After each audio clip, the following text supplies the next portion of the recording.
ಶ್ರೀಮದ್ಭಗವದ್ಗೀತೆಯ 9ನೇ ಅಧ್ಯಾಯದಲ್ಲಿ ಈಗ ರಾಜವಿದ್ಯಾ ರಾಜಗುಹ್ಯ ಯೋಗ ಅಂತ ಈ ಅಧ್ಯಾಯಕ್ಕೆ ಹೆಸರು. ರಾಜವಿದ್ಯಾ ಅನ್ನೋದೇ ಪರಬ್ರಹ್ಮವಿದ್ಯೆ. ಅದು ಗುಹ್ಯ ಅಂದರೆ ಅತ್ಯಂತ ರಹಸ್ಯವಾಗಿದೆ. ಯಾರು ಸ್ವಂತವಾಗಿ ತಿಳ್ಕೊಳ್ಳೋದು ಬರೋಲ್ಲ. ಗುರುಪದೇಶದಿಂದ ಅದರ ರಹಸ್ಯವನ್ನು ತಿಳ್ಕೋಬೇಕು. ಇಲ್ಲಿ ಅರ್ಜುನನೇ ಶಿಷ್ಯ, ಕೃಷ್ಣ ಭಗವಂತನೇ ಗುರು. ಕೃಷ್ಣಂ ಒಂದೇ ಜಗದ್ಗುರುಂ ಅನ್ನೋ ಹಾಗೆ ಅವನು ಅರ್ಜುನನಿಗೆ ಮಾತ್ರ ಅಲ್ಲ, ಎಲ್ಲರಿಗೂ ಗುರು. ಅರ್ಜುನನಿಗೆ ಉಪದೇಶ ಮಾಡಿದ್ರೂ ಶಂಕರಾಚಾರ್ಯ ಬರೀತಾರೆ, ಅರ್ಜುನಂ ನಿಮಿತ್ತೀಕೃತ್ಯ ಸರ್ವಲೋಕಾನುಗ್ರಹಾರ್ಥಂ ಅಂತ. ಭಗವಂತ ಅರ್ಜುನನ ಮಟ್ಟಿಗೆ ಉಪದೇಶ ಮಾಡಿದ ಅಂತ ಅರ್ಥವಲ್ಲ ಶಂಕರಾಚಾರ್ಯ ಬರೆಯೋ ಅರ್ಥ. ಮತ್ತೇನು, ಅರ್ಜುನನನ್ನ ನೆಪ ಮಾಡಿಕೊಂಡು ಸರ್ವಲೋಕಕ್ಕೂ ಅಂದರೆ ಎಲ್ಲ ಜನಗಳಿಗೂ ಉಪಯೋಗವಾಗಲಿ ಅಂತಲೇ ತತ್ವೋಪದೇಶ ಮಾಡಿದ್ದಾನೆ. ಎಲ್ಲ ಜನಗಳಿಗೂ ಅಂದರೆ ಅರ್ಜುನನೇನು ಯುದ್ಧಕ್ಕೆ ಹೋಗಿದ್ದ, ಅವನಿಗೆ ಸಂಶಯ ಬಂತು, ಕೇಳಿರ್ಬೋದು. ನಾವೆಲ್ಲಿ ಯಾವ ಯುದ್ಧಕ್ಕೆ ಹೋಗಿದ್ದೀವಿ, ನಮಗೇನು ಯಾವ ಒಂದು ಅವನೊಂದು ತಾಪತ್ರಯವೂ ಇಲ್ವಲ್ಲ ಅಂದರೆ ಹಾಗಲ್ಲ. ಅರ್ಜುನನ ನಿಮಿತ್ತ ಅಂದರೆ ಹೇಗೆ ಅಂದರೆ, ಅರ್ಜುನನ ಸ್ವಧರ್ಮ ಯುದ್ಧ. ಅವನು ಕ್ಷತ್ರಿಯ. ಕ್ಷತ್ರಿಯರಿಗೆ ಯುದ್ಧವನ್ನ ಧರ್ಮ ಅಂತ ಹೇಳಿದ್ದಾರೆ, ಅಧರ್ಮ ಅಂತ ಹೇಳಿಲ್ಲ. ಸ್ವಧರ್ಮವಾದಂತಹ ತನ್ನ ಒಂದು ಯುದ್ಧವನ್ನ ಮಾಡಲ್ಲ ಅಂತ ಯಾಕೆ ಹಿಂದಕ್ಕೆ ಬಿದ್ದ? ಓಹೋ, ಇವರನ್ನೆಲ್ಲ ಕೊಂಡ್ಬಿಟ್ರೆ ನನಗೆ ಪಾಪ ಬರುತ್ತೆ ಅಂತ ಗೊತ್ತಿದೆಯಲ್ಲ, ಎಲ್ಲ ವಿಷಯ ಗೊತ್ತಿದೆ. ಅಂದ್ರೆ ಏನಾಯಿತು? ಶೋಕ ಮೋಹ. ಶಂಕರಾಚಾರ್ಯವರಿಗೆ ಸಂಬಂಧ ಇದು.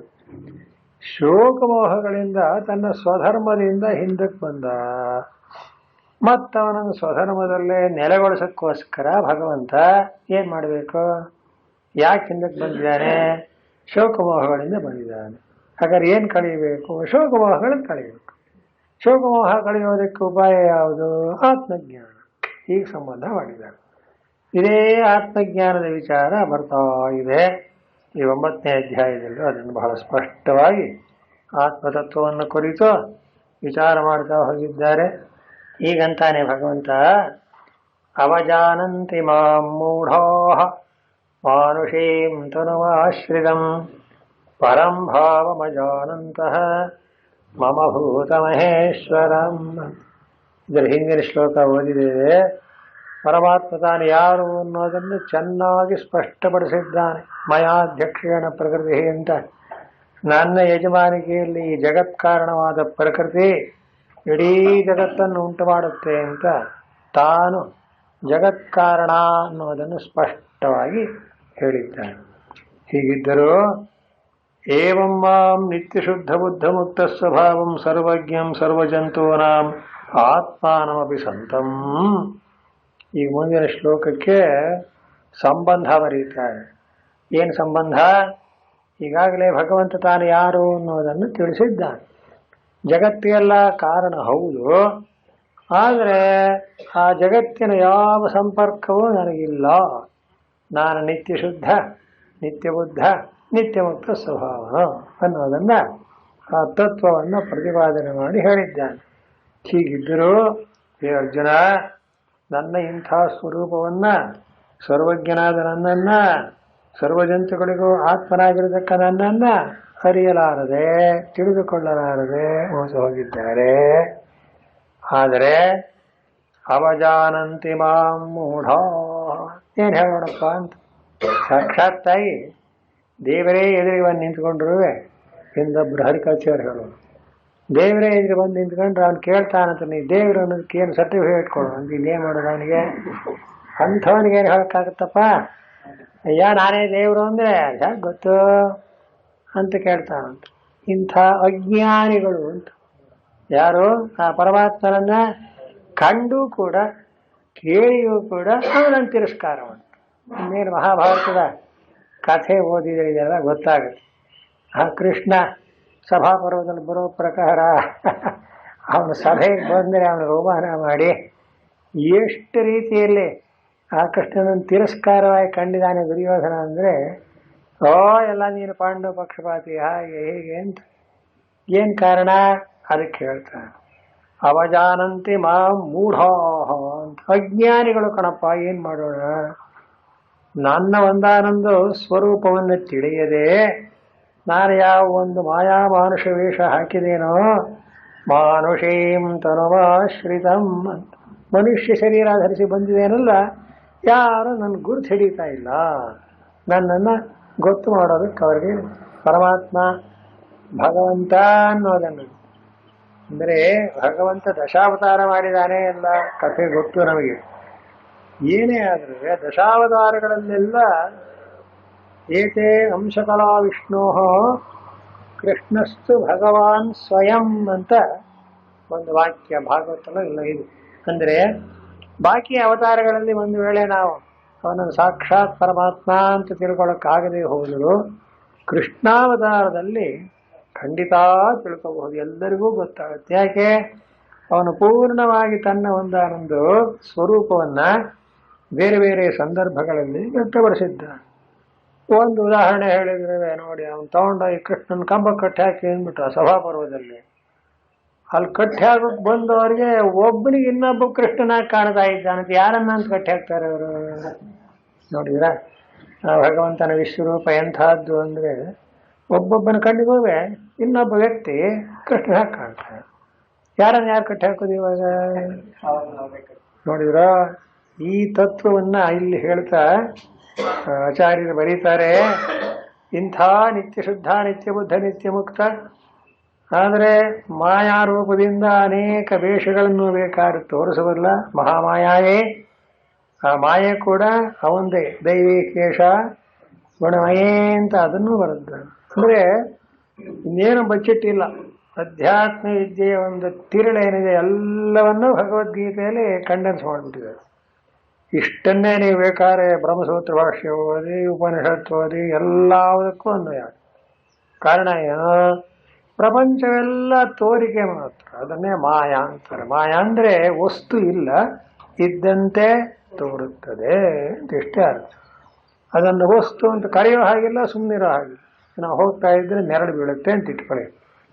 ನೆರಳು ನಾನು ಅಂತ, ನನ್ನ ನೆರಳು ಅಂತ ಕೂಡ ವ್ಯವಹಾರ ಮಾಡ್ತೇವೆ. ನನ್ನ ನೆರಳು ಅಂದ್ರೇನು? ನೆರಳಿಗೆ ನನ್ನಂತೆ ಏನು ತತ್ವ ಇದೆ ಅದರೊಳಗೆ?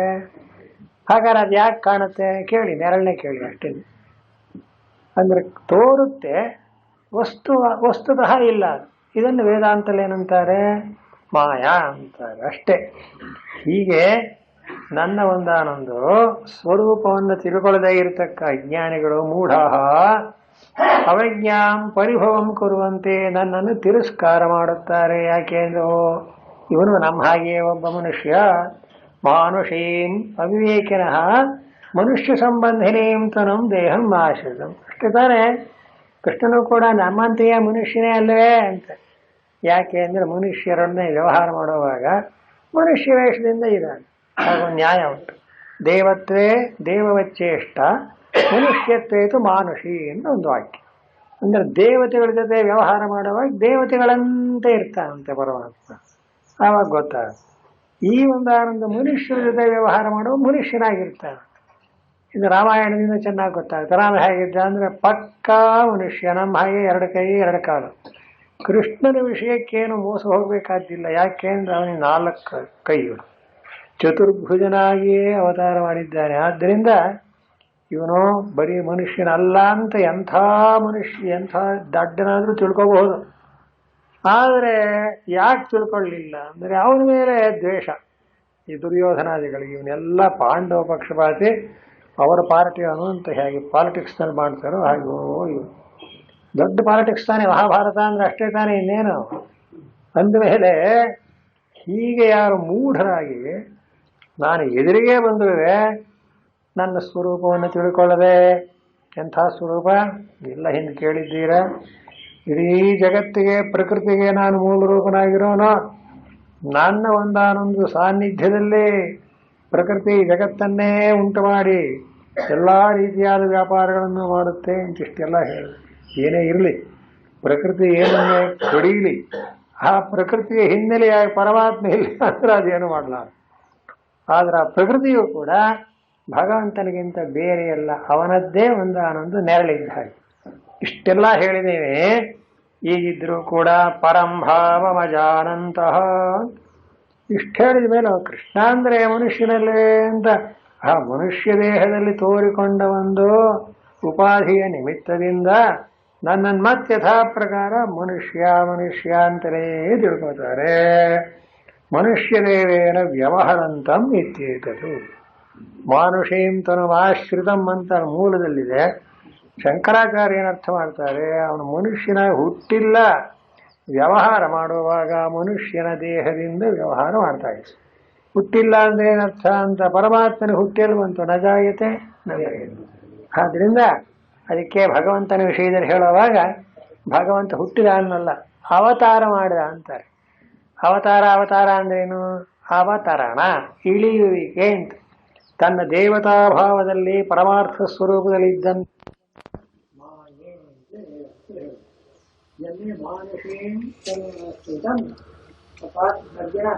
ನನ್ನನ್ನು ಎಲ್ಲರೂ ಕೂಡ ಸರಿಯಾಗಿ ಅರ್ಥ ಮಾಡಿಕೊಂಡಿಲ್ಲ. ಮನುಷ್ಯ ರೂಪದಿಂದ ನಾನು ನೋಡ್ಕೊಳ್ತಾ ಇದ್ದೇನೆ, ಮನುಷ್ಯನೇ ಅಂತ ಅರ್ಥ ಮಾಡಿಕೊಂಡಿದ್ದಾರೆ. ಏಕೆಂದರೆ ಪರಂಭಾವಮಜಾನಂತಹ ಮಮ ಭೂತ ಮಹೇಶ್ವರ. ಪರಂ ಪ್ರಕೃಷ್ಟಂ ಭಾವಂ ಪರಮಾತ್ಮತತ್ವಂ ಆಕಾಶಕಲ್ಪಂ ಆಕಾಶಾದಪಿ ಅಂತರತಮಂ ಅಜಾನಂತಹ. ಪರಂ ಭಾವಂ ಅಜಾನಂತಹ ಅಂತಿದೆ. ಅದಕ್ಕೆ ಅರ್ಥ ಹೇಳ್ತಾರೆ. ಪರಭಾವ ಅಂದ್ರೇನು ಕೃಷ್ಣ ಹೇಳ್ತಾನೆ. ಪರ ಅತ್ಯಂತ ಉತ್ಕೃಷ್ಟವಾದ, ಅತ್ಯಂತ ಮಿಗಿಲಾದ, ಯಾವ ಒಂದಾನೊಂದು ತ್ರಿಗುಣಗಳ ಸಂಬಂಧವಿಲ್ಲದೇ ಇರತಕ್ಕಂಥದ್ದು ನನ್ನ ಸ್ವರೂಪ. ಅದನ್ನೇ ತತ್ವವನ್ನು ಹೇಳುವಾಗ ತ್ರಿಗುಣಾತೀತ ಅಂತಾರೆ. ಆ ಸತ್ವರಜಸ್ತಮೋ ಗುಣಗಳು ಅನ್ನೋದು ಜಗತ್ತಿನ ಧರ್ಮ. ಪರಮಾತ್ಮನಾದರ ಗುಣಾತೀತ, ಆ ಗುಣಗಳನ್ನೆಲ್ಲ ಮೀರಿ ಪರ ಅಂದರೆ ಉತ್ಕೃಷ್ಟವಾದಂತಹ ನನ್ನ ಸ್ವರೂಪವೇನಿದೆಯೋ ಅದು. ಆದರೆ ಅಜ್ಞಾನಿಗಳು, ಮೂಢಾಹ, ದಡ್ಡರು ಪರಂಭಾವಂ, ಆ ನನ್ನ ಪರಭಾವವನ್ನು ಅಳಿತುಕೊಳ್ಳಲಾರದೆ ಅದಕ್ಕೆ ಬರೀತಾರೆ ಪ್ರಕೃಷ್ಟಂ ಭಾವ. ಪರಭಾವ ಅಂದ್ರೆ ಪ್ರಕೃಷ್ಟ, ಅತ್ಯಂತ ಉತ್ಕೃಷ್ಟವಾದಂತಹ ಸ್ವರೂಪ ಪರಮಾತ್ಮ ತತ್ವ ಅಂತ ಹೇಳಬಹುದು. ಹೇಳತಕ್ಕದ್ದು ಆಕಾಶಕಲ್ಪಂ ಆಕಾಶಾದಪಿ ಅಂತರತಮಂ ಅಜಾನಂತಹ. ಶಂಕರಾಚಾರ್ಯಗೆ ಇನ್ನೂ ತೃಪ್ತಿ ಆಗಲಿಲ್ಲ ಪರಂಭಾವಂ ಅನ್ನೋ ಶಬ್ದಕ್ಕೆ. ಪ್ರಕೃಷ್ಟವಾದ ಭಾವ ಪರಮಾತ್ಮ ತತ್ವ ಅಂತ ಎರಡರ್ಥ ಹೇಳಿದ ಮೇಲುವೆ ಆಕಾಶಕಲ್ಪಂ ಆಕಾಶಾದಪಿ ಅಂತರತಮಂ ಅಂತಾರೆ. ಆಕಾಶದಂತೆ ಇರೋನು ಅಂದರೆ ಆಕಾಶ ಆಕಾಶ ಅಂದ್ರೆ ಅದೇನೋ ನಾಶ ಮಾಡೋಕ್ಕೆ ಬರೋದಿಲ್ಲ. ಸಾಮಾನ್ಯವಾಗಿ ಕೆಲವು ಗ್ರಂಥಕಾರರು ಮತ್ತು ದರ್ಶನಕಾರರು ಆಕಾಶವನ್ನು ನಿತ್ಯ ಅಂತಲೇ ಕರೀತಾರೆ. ಯಾಕೆಂದ್ರೆ ದ್ವೈತಿಗಳಾದ್ರಿಂದ ಅವರಿಗೆ ಪರಮಾತ್ಮ ಒಬ್ಬನೇ ನಿತ್ಯ ಅಂತೇನಿಲ್ಲ. ಈ ತರ್ಕಶಾಸ್ತ್ರ ತೆಗೆಯಿರಿ, ಆ ಆಕಾಶವನ್ನು ನಿತ್ಯ ಅಂತ ಅವರು ಅಂದ್ಕೊಳ್ಳಿ, ಅವರ ಸಿದ್ಧಾಂತ ಹೇಳಿ ಪರವಾಗಿಲ್ಲ. ಇಲ್ಲಿ ಆಕಾಶ ಕಲ್ಪ ಅಂದ್ರೇನು? ಆಕಾಶಕ್ಕೆ ಹೇಗೆ ನಾಮರೂಪಗಳಿಲ್ಲವೋ ಹಾಗೆ ನಾಮರೂಪರಹಿತನಾದಂತಹ ನನ್ನನ್ನ ಅಷ್ಟೇ ಸಾಲದು ಅಂತ ಇನ್ನೊಂದು ಮಾತು ಬರೋದು. ಆಕಾಶಾದಪಿ ಅಂತರತಮ. ಆಕಾಶ ಕಲ್ಪ ಅಂದ್ರೆ ಆಕಾಶದಂತೆ ಇದ್ದಾನೆ ಅಂದ್ರೆ ಪರಮಾತ್ಮನೊಬ್ಬ, ಆಕಾಶ ಒಂದು ಅಂದ್ರೆ ಎರಡು ಸಮಾನವಾಯ್ತಲ್ಲ ಅಂತ ಹಾಗರ್ಥ ಅಲ್ಲ. ಇನ್ನೂ ಬಿಡಿಸಿ ಆಕಾಶಕ್ಕೂ ಇವನು ಆಕಾಶವಾಗಿದ್ದಾನೆ ಅಂತ. ಪವಿತ್ರಾಣಾಂ ಪವಿತ್ರಂ ಯಹ ಮಂಗಳಾನಾಂಚ ಮಂಗಳಂ ಅಂತ ಹೇಗೆ ಹೇಳ್ತಾರೋ, ಪರಮಾತ್ಮ ಅಂದ್ರೆ ಬಹಳ ಪವಿತ್ರ ಅಂತ. ಪವಿತ್ರ ಅಂದ್ರೆ ಸಾಲದು, ಯಾವ್ಯಾವುದು ಪವಿತ್ರ ಅಂತಿರೋ ಅವುಗಳಿಗೆಲ್ಲ ಪವಿತ್ರವಾಗಿರೋನು ಅಂತ ಇನ್ನು ಮೇಲಕ್ಕೆ ಭಗವಂತನ ತತ್ವವನ್ನು ಹೇಳಬೇಕು. ಹಾಗೆ ಆಕಾಶಕ್ಕೂ ಕೂಡ ಅಂತರತಮ ಅಂದ್ರೆ ಒಳಗಿದ್ದಾನೆ, ಅದನ್ನೂ ವ್ಯಾಪಿಸಿದ್ದಾನೆ ಅನ್ನೋ ಅರ್ಥ. ಇಂಥ ಯಾವ ನನ್ನನ್ನ ಭೂತಮಹೇಶ್ವರಂ ಸರ್ವಭೂತಾನಾಂ ಮಹಾಂತಂ ಈಶ್ವರಂ ಸ್ವಂ ಆತ್ಮಾನಂ. ಸರ್ವಭೂತ ಮಹೇಶ್ವರಂ ಅನ್ನೋ ಮಾತಿಗೆ ಸಕಲ ವಿಧವಾದಂಥ ಭೂತ, ಭೂತ ಅಂದ್ರೆ ಭವಂತೀತಿ ಭೂತಾನಿ ಅಂತ ಅರ್ಥ ಹೇಳಿದ್ದಾರೆ ಆಚಾರ್ಯರು. ಯಾವ್ಯಾವುದು ಹುಟ್ಟುತ್ತದೆಯೋ ಆ ಪದಾರ್ಥವನ್ನೆಲ್ಲ ಭೂತ ಅಂತಾರೆ. ಭವಂತಿ ಭವತಿ ಇತಿ ಹುಟ್ಟುತ್ತದೆ ಅನ್ನೋ ಅರ್ಥ. ಹೀಗೆ ಸಮಸ್ತ ಜಗತ್ತು ಆಕಾಶತತ್ವದಿಂದ ಹಿಡಿದು ಒಂದು ಬ್ರಹ್ಮಾದಿ ಸ್ತಂಭ ಪರ್ಯಂತವಾದ ಎಲ್ಲ ವಸ್ತುಗಳು ಹುಟ್ಟೋಣದರಿಂದ ಇವುಗಳನ್ನೆಲ್ಲ ಭೂತ ಭೂತ ಅಂತ ಕರೀತಾರೆ. ಇಂಥ ಯಾವ ಹುಟ್ಟತಕ್ಕ ಎಲ್ಲ ವಸ್ತುಗಳಿಗೂ ಕೂಡ ನಾನು ಮಹೇಶ್ವರ ಅಂದರೆ ಸರ್ವಭೂತಾನಾಂ ಮಹಾಂತಂ ಈಶ್ವರಂ ಸ್ವಂ ಆತ್ಮಾನು. ಸರ್ವಭೂತಗಳಿಗಿಂತಲೂ ಮಿಗಿಲಾಗಿ ಎಲ್ಲಕ್ಕಿಂತ ದೊಡ್ಡವನಾಗಿ, ಇದನ್ನೇ ವೇದದಲ್ಲಿ ಕೂಡ ಅಣೋರಣೀಯಾನ್ ಮಹತೋ ಮಹೀಯಾನ್ ಆತ್ಮ ಗುಹಾಯಾಂ ನಿಹಿತೋಸ್ಯ ಜಂತೋ ಅಂತನೊಬ್ಬ ಋಷಿ. ಆ ಪರಮಾತ್ಮ ಹೇಗಿದ್ದಾನೆ ಅಂದ್ರೆ ಅಣೋರಣೀಯ, ಅತ್ಯಂತ ಸೂಕ್ಷ್ಮನಾದವನು ಅಂತ ಪುರಂದರದಾಸರ ಹಾಡಿನಲ್ಲಿ ಕೂಡ ಬರುತ್ತೆ. ಆಡಿಸಿದಳೆ ಯಶೋಧ ಅಂತ ಒಂದು ಹಾಡಿನ ಹಳೆಯ ಕಾಲದ್ದು. ಹಿಂದೆಲ್ಲ ಅದನ್ನು ಕೇಳೋದಕ್ಕೆ ಬಹಳ ಇಷ್ಟಪಡೋರು ಜನ. ಈಗೆಲ್ಲ ಏನೇನು ಬೇರೆ ಬೇರೆ ಬಂದಿದೆ. ಆ ಹಾಡಿನ ಅರ್ಥ ಎಷ್ಟು ಚೆನ್ನಾಗಿದೆ ಅಂದರೆ, ಪರಮಪುರುಷನ ಪರವಾಸುದೇವನ ಎಷ್ಟು ಮಾತುಗಳು ಗಂಭೀರವಾಗಿದೆ ನೋಡಿ. ಅಣೋರಣೀಯನ ಮಹತೋಮಹೀಯನ ಅಂತ ವೇದಾಂತ ಓದಿದ್ರೆ ಗೊತ್ತಾಗ್ತದೆ ನೋಡಿ. ಪುರಂದರದಾಸರು ಪ್ರಯೋಗ ಮಾಡಿರತಕ್ಕ ಎರಡು ವಾಕ್ಯ ಅಲ್ಲೇ ಒಂದಕ್ಕೊಂದು ವಿರುದ್ಧ. ಅತ್ಯಂತ ಚಿಕ್ಕದ್ರಲ್ಲಿ ಚಿಕ್ಕವನಾಗಿದ್ದಾನೆ, ಅತ್ಯಂತ ದೊಡ್ಡದ್ರಲ್ಲಿ ದೊಡ್ಡವನಾಗಿದ್ದಾನೆ. ಅದೇನು ಚಿಕ್ಕವನಾಗಿದ್ದಾನೆ ಅಂತಲೋ ದೊಡ್ಡವನಾಗಿದ್ದಾನೆ ಅಂತ ಹೇಳಿ ಅಂತ ಅದಕ್ಕೆ ಗುರುಗಳು ಹೇಳೋರು, ಒಬ್ಬ ಮನುಷ್ಯನಿಗೆ ಒಂದು ಗಂಡು ಮಗ ಇದ್ದಂತೆ. ಸ್ವಾಮಿ ಇವನೇ ನನ್ನ ಮಗ ಅಂತ. ಪಕ್ಕದಲ್ಲಿ ಇದ್ದವ್ರ ಸ್ನೇಹಿತರಿಗೆ, ಇವನು ಹಿರಿಯ ಮಗನ ಕಿರಿಯ ಮಗನ? ಹಿರಿಯ ಮಗ ಅಂದ್ರು ಇವನೇ, ಕಿರಿಯ ಮಗ ಅಂದ್ರು ಇವನೇ. ಯಾಕೆ ಇರೋನೇ ಒಬ್ಬ ಮಗ ಆದ್ಮೇಲೆ ಹಿರಿಯನ ಕಿರಿಯ ಹಾಗೆ ಅಣೋರಣೀಯ ಮಹತ್ವ. ಎಷ್ಟು ಚೆನ್ನಾಗಿದ್ದಾನೆ. ಗುರುಗಳು ಇಂಥವೇ ಉದಾಹರಣೆ ಹೇಳಿ ಹೇಳಿ ಆ ವಿಷಯ ತಲೆ ಹಿಡಿಯೋ ಮಾಡೋರು ಅಲ್ವೇ. ಒಬ್ಬನೇ ಮಗ ಇದ್ರೆ ಏನು ಮಾಡಬೇಕು? ಹಿರಿಯ ಮಗ ಅಂದ್ರು ಅವನೇ, ಕಿರಿಯ ಮಗ ಅಂದ್ರು ಅವನೇ. ಹಾಗೆ ಪರಮಾತ್ಮ ಹೇಗಿದ್ದಾನೆ ಅಂದ್ರೆ ನೀವು ಹೇಗಿರ್ಬೇಕು ಹೇಳಿ? ಅಣೋರಣೀಯಾನ್ ಮಹತ. ಹಾಗೆ ಸರ್ವಭೂತಾನ ಮಹಾಂತಂ ಈಶ್ವರ, ಅತ್ಯಂತ ಮಹತ್ತಾದದಕ್ಕೆಲ್ಲ ಅನುಗಿಲಾದಂಥ ಮಹತ್ತಾದಂಥ ಸ್ವರೂಪವುಳ್ಳವನು. ಇಂಥ ನನ್ನನ್ನ ಅಜ್ಞಾನಿಗಳು ಅವಜಾನಂತಿ, ತಿಳ್ಕೊಳ್ಳಲ್ಲ, ತಿರಸ್ಕಾರ ಮಾಡ್ತಾರೆ ಅಂತ. ಅದೇ ಅಲ್ವೇ ದುರ್ಯೋಧನ ಮಾಡಿದ್ದು? ತಗೊಂಡ ಕೃಷ್ಣನ್ ಕಟ್ಟಿ ಹಾಕ್ಬಿಡಿ ಕಂಬಕ್ಕೆ ಅಂದ್ಬಿಟ್ಟು. ಭಾರಿ ದೊಡ್ಡ ಮನುಷ್ಯ ನೋಡಿ ದುರ್ಯೋಧನ. ಕೃಷ್ಣನ್ ಕಟ್ಟಿ ಹಾಕ್ತಾನಂತೆ. ಭಗವಂತ ಸರಿಯಾಗಿ ಕೈ ಕೊಟ್ಟ. ಯಾಕೆ? ಆ ಕಟ್ಟಿ ಹಾಕಕ್ಕೆ ಬಂದವರು ಇನ್ನೊಬ್ಬ ಕೃಷ್ಣ ಹಾಕಿ ಕಾಣ್ತಾರೆ. ಯಾರನ್ನ ಕಟ್ಟಿ ಹಾಕ್ತಾನ ಅವನು? ಒಬ್ಬನಿಗೆ ಇನ್ನೊಬ್ಬ ವಿಶ್ವರೂಪ ತೋರಿಸ್ಬಿಟ್ಟ, ಎಲ್ಲರಲ್ಲೂ ಕೃಷ್ಣ ಹಾಕಿ ಕಾಣ್ಬಿಟ್ಟ. ಯಾರನ್ನು ಕಟ್ಟಿ ಹಾಕೋದು? ಇಷ್ಟೆಲ್ಲ ಆದರೂ ಆ ದುರ್ಯೋಧನ ತಿಳ್ಕೊಳ್ಳಿಲ್ವಲ್ಲ ಅಂದ್ರೆ ಏನು ಮಾಡೋದು? ಇದಕ್ಕಿಂತ ಇನ್ನೇನು ಬೇರೆ ಉದೃಷ್ಟ ಅಂತ ಬೇಕೇ ಇಲ್ಲ. ಹಾಗೆ ಆದ್ದರಿಂದ ಅವಜಾನಂತಿ ಅನ್ನೋ ಮಾತಿಗೆ ಅರ್ಥ ಬಂತಲ್ಲ. ಈಗ ದುರ್ಯೋಧನಂಥವ್ರಿಗೆ ಪರಮಾತ್ಮನೇ ವಿಶ್ವರೂಪ ತೋರಿಸಿದ್ರು ಅವನ ಅರ್ಥ, ಅವನ ಸ್ವರೂಪ ತಿಳ್ಕೊಳಕ್ ಆಗೋದೇ ಇಲ್ಲ. ಹೀಗಿದೆ ಅಂತ ಮೋಘಾಶ ಆಯ್ತು. ಏನೀಗ ಪರಮಾತ್ಮನ ತಿಳ್ಕೊಳ್ಳೋದೇ ಇದ್ರೆ ಗಂಟು ಹೋಗೋದೇನೋ? ಸ್ವಾಮಿ ಇಂಥವ್ರು ನೋಡಿದ್ದೀರಾ? ಬಹಳ ಒಳ್ಳೆಯವರು ಅಂದರೆ, ಇಲ್ಲಪ್ಪ ನೋಡಿಲ್ಲ. ನೋಡ್ತೀರಾ? ನಂಗಿಷ್ಟು ಇಲ್ಲ. ಯಾಕೆ? ಏನಾಗಬೇಕು ಅವರಿಂದ? ಎಲ್ಲಾದ್ರೂ ಹೀಗೇನಾದ್ರೂ ನೀವು ಉತ್ತರ ಕೊಡ್ತೀರಲ್ಲ, ಅವರನ್ನೇ ದಾಟ್ರು ಅಂತ ಕರೆಯೋದು. ಏನಾರಿಗಿರಲಿ, ಇನ್ನೊಬ್ಬರನ್ನು ಪರಿಚಯ ಮಾಡ್ಕೊಳ್ಳೋದ್ರಲ್ಲಿ ಏನು ತಪ್ಪಾಗುತ್ತೆ? ಹೋಗ್ಕೊಳ್ಳಿ. ಇಲ್ಲಿ ಭಗವಂತ ಹೇಳ್ತಾನೆ, ಅಜ್ಞಾನಿಗಳಾದಂಥ ಮೂರ್ಖರಾದ ದಡ್ರಿಗೆ ನನ್ನನ್ನು ಹೀಗೆ ತಿರಸ್ಕಾರನ ಮಾಡಿಬಿಡ್ತಾರೆ.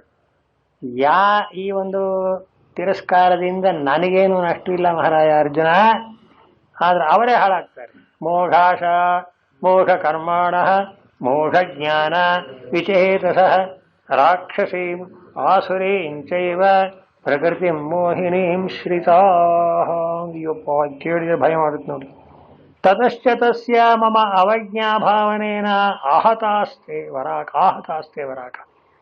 ಭಗವತ್ಪಾದ ಹಿಂದಿನ ಶ್ಲೋಕಕ್ಕೂ ಇದಕ್ಕೂ ಒಂದು ಸಂಬಂಧ ಮಾಡ್ತಾರೆ.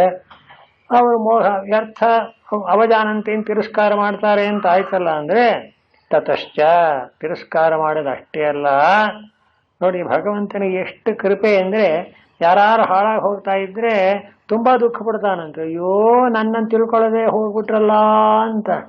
ತಿಳ್ಕೊಂಡವ್ರನ್ನ ಹೊಗಳಕ್ ಹೋಗಲ್ಲ ದೇವರು, ತಿಳಿದೇ ಇದ್ದವರನ್ನ.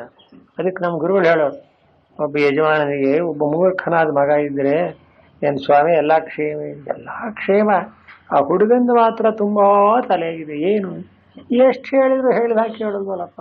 ಈಗ ತಂದೆಗೆ ಸರಿಯಾಗಿರೋ ಮಕ್ಕಳ ಮೇಲೆ ಪ್ರೀತಿ ಇಲ್ಲ ಅಂತಲ್ಲ, ಈಗ ಕೆಟ್ಟ ಹೋಗೋನು ಉದ್ಧಾರ ಆಗಲಿ. ಈಗ ಯಾರ ಮೇಲೆ ಕರುಣೆ ಜಾಸ್ತಿ? ಅವನಿಗೆ ಪ್ರೇಮ. ಉದ್ಧಾರ ಆಗಬೇಡಿ ಅವನು, ಹೇಗಾರು ಉದ್ಧಾರವಾಗಲಿ. ಹಾಗೆ ಭಗವಂತನಿಗೂ ಈಗ ದುಃಖ ಏನು? ನನ್ನನ್ನು ತಿರಸ್ಕಾರ ಮಾಡ್ತಾರಲ್ಲ, ಅರ್ಥ ಮಾಡಿಕೊಳ್ಳದೆ ಅಯ್ಯೋ ಅರ್ಜುನ ಮೋಘಾಶಾಹ ಮೋಘ ಕರ್ಮ ಅಂತ ಅನ್ಯಾಯ ಹೋಗ್ತಾರಲ್ಲಪ್ಪ ಅವರು. ಮಮ ಭಾವನೇನ ನನ್ನನ್ನು ತಿರಸ್ಕಾರ ಮಾಡತಕ್ಕ ಒಂದಾನೊಂದು ಸಂಸ್ಕೃತಿಯನ್ನ ಉಪಯೋಗಿಸ್ಕೊಂಡು ಅವ್ರು ಏನಾಗಿದ್ದಾರೆ? ಆಹತಾಸ್ತೆ ವರಾಕಾಹ, ಹೋದ್ರು ಅನ್ಯಾಯವಾಗಿ, ಕೆಟ್ಟ ಹೋದ್ರು. ನನಗೆ ನಿಜವಾಗಿಯೂ ಕೂಡ ಸಜ್ಜನರಿಗಿಂತ ದುರ್ಜನರ ಮೇಲೆ ಪ್ರೀತಿ ಜಾಸ್ತಿ ಅಂತ. ಏನ್ರಿ ಇದು ಹೇಳಿ, ದುರ್ಜನರ ಮೇಲೆ ಯಾಕೆ ಪ್ರೀತಿ ಅಂತ? ಹೌದು, ಸಜ್ಜನರು ಉದ್ಧಾರ ಆಗ್ತಾ ಇದ್ದಾರೆ, ನಾನೇನು ಅವರನ್ನು ಯೋಚನೆ ಮಾಡಲ್ಲ. ಈಗ ತಂದೆಗೆ ಇಬ್ಬರು ಮಕ್ಕಳಿದ್ದು ಅವ್ರು ಚೆನ್ನಾಗಿ ಓದಿ ವಿದ್ಯಾಭ್ಯಾಸ ಮಾಡಿದ್ರೆ ಅವ್ರ ವಿಷಯ ಯಾಕೆ ಯೋಚನೆ ಮಾಡಬೇಕು? ಅವನು ಉದ್ಧಾರ ಆಗೇ ಆಗ್ತಾನೆ. ಈ ಕೆಟ್ಟ ಹೋಗೋ ನಿಧಾನದ ಅವನು ನೋಡೋಕ್ಕಾಗಲ್ಲ, ಏನಾರು ಮಾಡಿ ಅವನು ಉದ್ಧಾರ ಮಾಡಬೇಕು. ಅಂದ್ರೆ ಭಗವಂತನ ಕರುಣೆ ಹೇಗಿದೆ, ದುರ್ಜನರನ್ನಾಗಿ ಉಳಿಸೋದಕ್ಕೆ ಅವನಿಗೆ ಇಷ್ಟವಿಲ್ಲ. ಅವ್ರ ದಾರಿ ತಪ್ಪಿ ಹೋದರೆ ಇನ್ನು ಅವನು ಏನು ಮಾಡಬೇಕಾದ ಪ್ರಯತ್ನ ಎಲ್ಲ ಮಾಡದೆ ಸ್ವಾಮಿ ಏನೂ ಆಗಲಿಲ್ಲ ಅನ್ನೋ ಹಾಗೆ ಆಹತಾಸ್ತೆ ವರಾಕಾಹ ಕಥಂ ಅಂತ. ಯಾಕೆ ಭಗವಂತನಾದ ನಿನ್ನನ್ನು ತಿಳ್ಕೊಳ್ಳದೆ ಹೋಗ್ಬಿಟ್ರೆ ಅಂಥವರೆಲ್ಲ ದಡ್ರೆ ಹಾಗಾರೆ, ಮೂರ್ಖರೇ, ಅವ್ರಿಗೇನೇ ಗತಿ ಇಲ್ವೇ, ಅವ್ರು ಹಾಳಾದ್ರೆ ಅಂದ್ರೆ ಹೌದು. ಕಥಂ ಅದು ಹೇಗೆ ಅಂತ ಕೇಳಿ. ಮೋಘಾಶಾಹ ಮೋಘ ಕರ್ಮಾಣ ಮೋಘ ಜ್ಞಾನಾವಿಚೇತಸ ರಾಕ್ಷಸೀಂ ಆಸುರೀಂ ಚೈವ ಪ್ರಕೃತಿಂ ಮೋಹಿನೀಂ ಶ್ರಿತಾ. ಇದಕ್ಕೆ ಭಾಷ್ಯಕಾರ ಅರ್ಥ ಓದೋಣ. ಮೋಘಾಶಾಹ, ಅಪ್ಪ ನನ್ನನ್ನು ಅರಿತುಕೊಳ್ಳದೆ ಅಡ್ಡದಾರಿ ಹೋಗಿ ನನ್ನನ್ನೇ ತಿರಸ್ಕಾರ ಮಾಡತಕ್ಕವರ ಜೀವನ ಹೇಗಿರುತ್ತೆ ಗೊತ್ತೇ? ವೃಥಾ ಆಶಾಹ ಆಶಿಷಃ ಯೇಷ ಅಂತ. ಯಾವ್ಯಾವುದೋ ನೆರವೇರುವುದಕ್ಕೆ ಸಾಧ್ಯವಿಲ್ಲದೆ ಇರತಕ್ಕಂಥ ಬಯಕೆಗಳನ್ನೆಲ್ಲ ತುಂಬಿಕೊಂಡಿರ್ತಾರೆ ಅಂತ. ಇದು ಎಂಥ ಮೂರ್ಖತನ ನೋಡಿ. ನಾವು ಎಟುಕುವಂಥ ಬಯಕೆಗಳನ್ನು ಇಟ್ಕೊಂಡ್ರೆ ಕಷ್ಟ. ಎಷ್ಟೋ ಸಲ ಎಟಕಬಹುದು, ಎಟಕದೇ ಇರಬಹುದು. ಯಾವ್ದು ಎಟ್ಕಲ್ವ ಅಂಥದ್ದನ್ನು ಬಯಸಿದ್ರೆ ಅವನ್ನೇನನ್ಬೇಕು? ಅಯ್ಯೋ ಇಲ್ಲ ಸರ್. ಆದ್ದರಿಂದಲೇ ಮನುಷ್ಯ ಆಸೆ ಪಡಬಾರ್ದು. ಬದುಕಿರಬೇಕಾದ್ರೆ ಆಸೆ ಬೇಕು, ದುರಾಸೆ ಇರಬಾರ್ದು. ಈಗ ದುರ್ಯೋಧನ ಧರ್ಮರಾಜ ಇಬ್ಬರು ಅಂತ ಮುಂದಾದ್ಮೇಲೆ ಅರ್ಧ ರಾಜ್ಯ ಬರಬೇಕು ಅಂದ್ರೆ ಕೊಡಲ್ಲ ಅಂತ ಕೂತ್ಕೊಂಡಿದ್ದ ನೋಡಿ. ದುರಾಸೆ ಯಾವುದಲ್ಲೋ ಹೋಗ್ಲಿ, ಕೊನೆ ಎಲ್ಲಿವರೆಗೆ ಹೋಗುತ್ತದೋ ಆ ಪಾಠ ಕಥೆ ಪ್ರಕಾರ. ಆ ಧರ್ಮರಾಜ ಹೇಳ್ತಾನೆ, ಅರ್ಧ ರಾಜ್ಯ ಬೇಡ, 5 ಜನ ಅಣ್ತಮ್ಮಂದಿದ್ದೀವಿ, 5 ಹಳ್ಳಿ ಕೊಟ್ಬಿಡಪ್ಪ ಅಂದೆ. ಇನ್ನೇನು ಈ ದುರ್ಯೋಧನ ಗಂಟು ಹೋಗುತ್ತೆ ಅಷ್ಟು ಕೊಟ್ರೆ ಅದಕ್ಕೋಪಲ್ಲ, 1 ಇಂಚು ಭೂಮಿ ಕೊಡಲ್ಲ ಅಂತಾನೆ. ಮೋಘಾಶ ಕೊನೆಯಲ್ಲಿ ಏನಾದ? ಯುದ್ಧದಲ್ಲೇ ನಷ್ಟ. ಆದ್ದರಿಂದ ಅವನ ಆಸೆ ಏನಾದ್ರು ನೆರವೇರುತ್ತೆ? ಅಜ್ಞಾನಿಗಳ ಹಣೆ ಬರ ಹೀಗೆ. ವೃಥಾ ಆಶಾ ಆಶಿಕ, ವ್ಯರ್ಥವಾದ ಆಸೆ. ನಿಜವಾಗಿಯೂ ಆಸೆ ಇರಬಾರ್ದು ಅಂತಲ್ಲ, ಇರಬೇಕು. ಮನುಷ್ಯ ಬದುಕಿರಕ್ಕಾರ ಆಸೆ ಇರಬೇಕೋ ಬೇಡಬಾರ್ದು. ಆದ್ದರಿಂದ ಹೇಗೆ ಆಸೆಯನ್ನು ತಿರಸ್ಕಾರ ಮಾಡ್ತೀರಿ ಅಂದರೆ ನಾವು ಹಾಗೆಲ್ಲ ಹೇಳಿದ್ದು. ಯಾವುದೇ ವಸ್ತು ಎಷ್ಟಿರಬೇಕೋ ಅಷ್ಟಿದ್ರೆ ಆರೋಗ್ಯ ಕ್ಷೇಮ, ಜಾಸ್ತಿ ಆದ್ರೆ ಹೋಯಿತು ಅಂತ ಅಲ್ವೇ? ಈಗ ನಮ್ಮ ದೇಹದಲ್ಲಿ ಉಷ್ಣಾಂಶ ಒಂದು ಕ್ರಮ ಇದೆ, ನಾರ್ಮಲ್ ಅಂತಾರೆ. ಜಾಸ್ತಿ ಆದರೆ ಜ್ವರ ಅಂತಾರೆ. ಅದೇ ಬಿಸಿಯೇ. ಆ ಬಿಸಿ ಹೋಗ್ಬಿಟ್ರು ಕಷ್ಟ. ತಣ್ಣಗಾದ್ರೆ ಇನ್ನೇನು ಗೋವಿಂದ ತಣ್ಣಗಾದ್ರೆ. ಎಷ್ಟು ಸೃಷ್ಟಿಯ ಒಂದು ನಿಯಮವನ್ನು ನೀವು ಯೋಚನೆ ಮಾಡಿ ನೋಡೋಣ. ಹಾಗಾದ್ರೆ ಜಾಸ್ತಿ ಆದರೂ ಕಷ್ಟ, ಕಮ್ಮಿ ಆದ್ರೆ ಕಷ್ಟ. ಹಾಗೆ ಈ ರಾಕ್ಷಸ ವೃತ್ತಿಯಂಥ ಅಜ್ಞಾನಿಗಳಾದ ಜನ ಆಸೆ ಇರಬಾರ್ದು ಅಂತ ಹೇಳ್ತಾ ಇಲ್ಲ, ಇರಲಿ, ಅದಕ್ಕೊಂದು ಲಿಮಿಟ್ ಇರುತ್ತೆ, ಎಷ್ಟಿರಬೇಕು ಅಂತ. ಅದನ್ನು ಬಿಟ್ಟು ಅತಿಯಾಗಿ ಎಲ್ಲ ನನಗೆ ಬೇಕು, ಸಮುದ್ರಂ ಭಕ್ಷ್ಯಾಮಿ ಸಾಗರಂ ಭಕ್ಷ್ಯಾಮಿ ಅಂತ ಹೊರಟ್ರೆ ಮೋಘಾಶಾಹ, ಅದು ನೆರವೇರೋ ಹಾಗೂ ಇಲ್ಲ, ಹಾಳಾಗ್ತಾನೆ, ಹಾಳಾಗ್ತಾನೆ. ಅದಕ್ಕೋಸ್ಕರ ಮೋಘ ಕರ್ಮಾಣ, ಮಾಡೋ ಕೆಲಸವೂ ಅಂಥದ್ದೇ ಮಾಡ್ತಾನೋ. ಮನುಷ್ಯ ಹೇಗೆ ಮಾಡ್ತಾನೆ ಅಂದರೆ ತನ್ನ ಬಯಕೆ ಏನಿದೆಯೋ ಅದಕ್ಕನುಗುಣವಾಗಿ ತನ್ನ ಕಾರ್ಯಗಳನ್ನು, ತನ್ನ ಕೆಲಸಗಳನ್ನು ಮಾಡ್ತಾನೆ. ಬಯಕೆಯಲ್ಲಿಯೇ ದೋಷ ಇದೆ ಅಂದ ಮೇಲೆ ಇನ್ನು ಕರ್ಮಗಳೇನಾಗುತ್ತೆ? ವ್ಯರ್ಥ, ಮಾಡಿದ್ದೇನೂ ಫಲವನ್ನು ಕೊಡೋಲ್ಲ, ವೇಸ್ಟ್ ಅಂತ ಅರ್ಥ. ಮೋಹ ಕರ್ಮಾಣ ಯಾನಿ ಚ ಅಗ್ನಿಹೋತ್ರಾದೀನಿ ತೈಹಿ ಅನುಷ್ಠೀಯಮಾನಾನಿ ಕರ್ಮಾಣಿ ತಾನಿ ಚ ತೇಷಾಂ ಭಗವತ್ ಪರಿಭವಾತ್ ಸ್ವಾತ್ಮಭೂತಸ್ಯ ಅವಜ್ಞಾನಾತ್ ಮೋಘಾನ್ಯೇವ ನಿಷ್ಫಲಾನಿ ಕರ್ಮಾಣಿ ಭವಂತಿ ಇತಿ ಮೋಘ ಕರ್ಮಾಣ. ದೊಡ್ಡ ವಾಕ್ಯ ಬರೆದ್ಬಿಟ್ರು ಶಂಕರಾಚಾರ್ಯರು. ನಿಧಾನಕ್ಕೆ ಸ್ವಲ್ಪ ಅದರ ಅರ್ಥವನ್ನು ಅನುಸಂಧಾನ ಮಾಡೋಣ. ನೋಡಿ, ಈ ರಾಕ್ಷಸರು ಕೂಡ ಎಷ್ಟೋ ಒಂದಾನೊಂದು ವೈದಿಕ ಶಾಸ್ತ್ರೀಯ ಕರ್ಮಗಳನ್ನು ಕೂಡ ಮಾಡ್ತಾರೆ. ಅಗ್ನಿಹೋತ್ರಾಶ್ಚ ವೇದಾಶ್ಚ ರಾಕ್ಷಸಾನಾಂ ಗೃಹೇ ಗೃಹೇ ಅಂತ. ರಾವಣನ ರಾಜಧಾನಿ ಇದೆಯಲ್ಲ ಲಂಕಾನಗರಿ, ಅಲ್ಲಿ ಹೋಗಿ ನೋಡಿದರೆ ಎಲ್ಲ ರಾಕ್ಷಸ ತಾನೇ ಇರೋದು. ಒಬ್ಬೊಬ್ಬರ ಮನೆ ಒಳಗೂ ಅಗ್ನಿಹೋತ್ರ ವೇದಾಧ್ಯಯನ ನಡೀತಾ ಇತ್ತಂತೆ. ಏನ್ ಸ್ವಾಮಿ ಹೀಗೆ ಅಂದ್ರೆ ಹೌದು ನಿಜ. ರಾಕ್ಷಸರು ಅಂದ್ರೆ ಯಾರು? ಎಲ್ಲ ಒಳ್ಳೆ ಶ್ರೇಷ್ಠವಾದ ಬ್ರಾಹ್ಮಣ ವಂಶದವರೇನೆ. ರಾವಣ ಅಂತೀರಿ, ಪುಲಸ್ತ್ಯ ಬ್ರಹ್ಮನ ಮೊಮ್ಮಗ ಅಲ್ವೇವನ ಅಂತ. ಹೀಗೆ ಎಲ್ಲ ರಾಕ್ಷಸರ ಮನೆಯಲ್ಲೂ ಅಗ್ನಿಹೋತ್ರ ವೇದೇನ ಎಲ್ಲ ಇತ್ತಂತೆ. ಮತ್ತ್ಯಾಕೆ ಅವ್ರು ಹೀಗೆ ಹಾಳಾದ್ರು ಅಂತ. ದಯಾ ಸತ್ಯಂಚ ಧರ್ಮಶ್ಚ, ಈ ಮೂರು ಲೋಪ. ದಯೆ ಇಲ್ಲ, ಸತ್ಯ ಇಲ್ಲ, ಧರ್ಮ ಇಲ್ಲ. ಇನ್ನು ಅಗ್ನಿಹೋತ್ರ ಮಾಡಿ ಏನ್ ಮಾಡೋದು? ಆದ್ದರಿಂದ ರಾಕ್ಷಸ ಜೀವನ ಅಂದ್ರೆ ನಮ್ಮ ಒಂದಾನೊಂದು ದುಷ್ಟವಾದ ಪ್ರವೃತ್ತಿ, ದುಷ್ಟವಾದಂತಹ ಚಿಂತನೆ. ಹೀಗೆ ಮಾಡಿ ಎಷ್ಟೇ ವೇದಾಧ್ಯಯನ, ಎಷ್ಟೇ ಸತ್ಕರ್ಮ ಮಾಡಿದ್ರು ಮೋಘಾಶಃ ಮೋಘ ಕರ್ಮಾಣ ಮೋಘ ಜ್ಞಾನ. ತನ್ನ ಆತ್ಮಸ್ವರೂಪವನ್ನು ಉದ್ಧಾರ ಮಾಡಿಕೊಳ್ಳುವುದಕ್ಕೆ ಬೇಕಾದಂತೆ ಈ ಒಂದಾನೊಂದು ಸಾಧನೆಗಳನ್ನು ಬಳಸೋದು ಬಿಟ್ಟು ಮಾಡ್ತೇನೋ ಪ್ರಯೋಜನ ಅನ್ನೋದು ಏನೇನೂ ಆಗಲ್ಲ. ಮೋಘ ಕರ್ಮಾಣ, ಮೋಘ ಅಂದ್ರೆ ವ್ಯರ್ಥ ಅಂತ. ಶ್ರಮ ಪಟ್ಟಿದ್ದಾಯಿತು, ಶ್ರಮಸ್ತಸ್ಯ ಶ್ರಮಫಲ ಅಂತ ಸುಭಾಷಿತಕಾರ ಒಂದು ಮಾತು ಹೇಳ್ತಾರೆ. ಅಂದ್ರೇನು? ಒಬ್ಬೊಂದು ಹಸು ಸಾಕಿದ್ದಂತೆ, ಅದು ಕರು ಹಾಕೋ ಹಾಗಿಲ್ಲ, ಮತ್ತೇನೂ ಇಲ್ಲ. ಏನು ಸ್ವಾಮಿ ಅಂದ್ರೆ ನಾನು ಗೋವುಗಳನ್ನು ಸಾಕ್ತೇನೆ, ಹಾಲು ಕೊಡುತ್ತೇ, ಹಾಲು ಕೊಡಲ್ಲ. ಹೀಗೆ ಕರ್ಮವನ್ನು ಮಾಡಿ ಅದನ್ನು ಸರಿಯಾದ ರೀತಿಯಲ್ಲಿ ಉಪಯೋಗಿಸಿಕೊಳ್ಳದೇ ಇದ್ದಾಗ ಆ ಜೀವನಕ್ಕೆ ಏನೂ ಬೆಲೆಯಿಲ್ಲ. ಹೀಗಾಗಿ ಅಜ್ಞಾನಿಗಳು ಈಗ ಮೋಘ ಕರ್ಮಾಣ ಮೋಘ ಜ್ಞಾನ ಅಂತ ಅಂದ್ರೆ ನಿಷ್ಫಲ ಜ್ಞಾನ ಅಂತ ಅರ್ಥ ಮಾಡ್ತಾರೆ. ಅಂದರೆ ಜ್ಞಾನಮಪಿ ತೇಷಾಂ ನಿಷ್ಫಲಮೇವ ಸ್ಯಾತ್. ಒಂದು ವೇಳೆ ಅವರಿಗೆ ಜ್ಞಾನವನ್ನು ನೀವು ಹೇಳಿದ್ರು, ಅವರು ಅದನ್ನು ಅರ್ಥ ಮಾಡಿಕೊಂಡ್ರು, ಅದರಂತೆ ನಡೆಯೋಲ್ಲ. ತಿಳ್ಕೊತಾರೆ ಸುಮ್ಮನೆ ಪುಸ್ತಕದ ಒಂದಾನೊಂದು ತಿಳುವಳಿಕೆ. ಆ ಪುಸ್ತಕದ ತಿಳುವಳಿಕೆ ಪುಸ್ತಕದಲ್ಲೇ ಇರುತ್ತೆ ಹೊರತು ಅವರ ಜೀವನದಲ್ಲೇ ಅಪ್ಲೈ ಆಗೋದಿಲ್ಲ. ಅದಕ್ಕೋಸ್ಕರ ವೇದಾಂತದಲ್ಲಿ ಏನು ಹೇಳ್ತಾರೆ? ತಾನು ಬರೀ ಗ್ರಂಥ ಓದಿರೋ ಉಪಯೋಗವಿಲ್ಲ, ಅದರ ಅನುಭವ ಬರಬೇಕು. ಅದಕ್ಕೆ ಆ ಅನುಭವದಲ್ಲಿ ನಿಲ್ಲಬೇಕು. ಹಾಗಾಗಿ ಅವರ ಜ್ಞಾನ ಅನ್ನೋದೆಲ್ಲ ವ್ಯರ್ಥ. ಏನು ಜ್ಞಾನಮಪಿ ತೇಷಾಂ ನಿಷ್ಫಲನೇವ. ಇದು ಭಗವಂತ ಅವರನ್ನೆಲ್ಲ ದೂರ್ತಾನೆ ಅಂತ ಅರ್ಥ ಮಾಡ್ಕೋಬಾರದು. ಕನಿಕರ ಭಗವಂತನ. ಅಯ್ಯೋ ಹೀಗಾಯ್ತಲ್ಲ, ಸೃಷ್ಟಿಯೆಲ್ಲ ನನ್ನದೇನೆ, ಪುಣ್ಯಾತ್ಮರಿದ್ದಾರೆ, ಸರಿಯಾಗಿ ಕರ್ಮ ಮಾಡ್ತಾರೆ, ಭಕ್ತಿ ಮಾಡ್ತಾರೆ, ಉದ್ಧಾರ ಆಗುವ ಮನಸ್ಸನ್ನು ಕರಿತಾ ಇದೆ. ಇವನು ನನ್ನ ಮಗನೇ, ಅವನು ನನ್ನ ಮಗನೇ, ಅವನು ಉದ್ಧಾರ ಆದ, ಇವನು ಹಾಳಾದ ಅಂದ್ರೆ ಆ ತಂದೆಗೆ ಹೊಟ್ಟೆಯಲ್ಲಿ ಎಷ್ಟು ಉಳಿಯುತ್ತೆ ಅಂದು. ಉದ್ಧಾರವಾದವನ ಬಗ್ಗೆ ಏನು ಯೋಚನೆ ಇಲ್ಲ. ಈ ಕೆಟ್ಟ ಹೋಗ್ತಾರೆ ನೋಡಿ, ಅವ್ರ ಬಗ್ಗೆ ಬಹಳ ಯೋಚನೆ ಅಲ್ಲವೇ?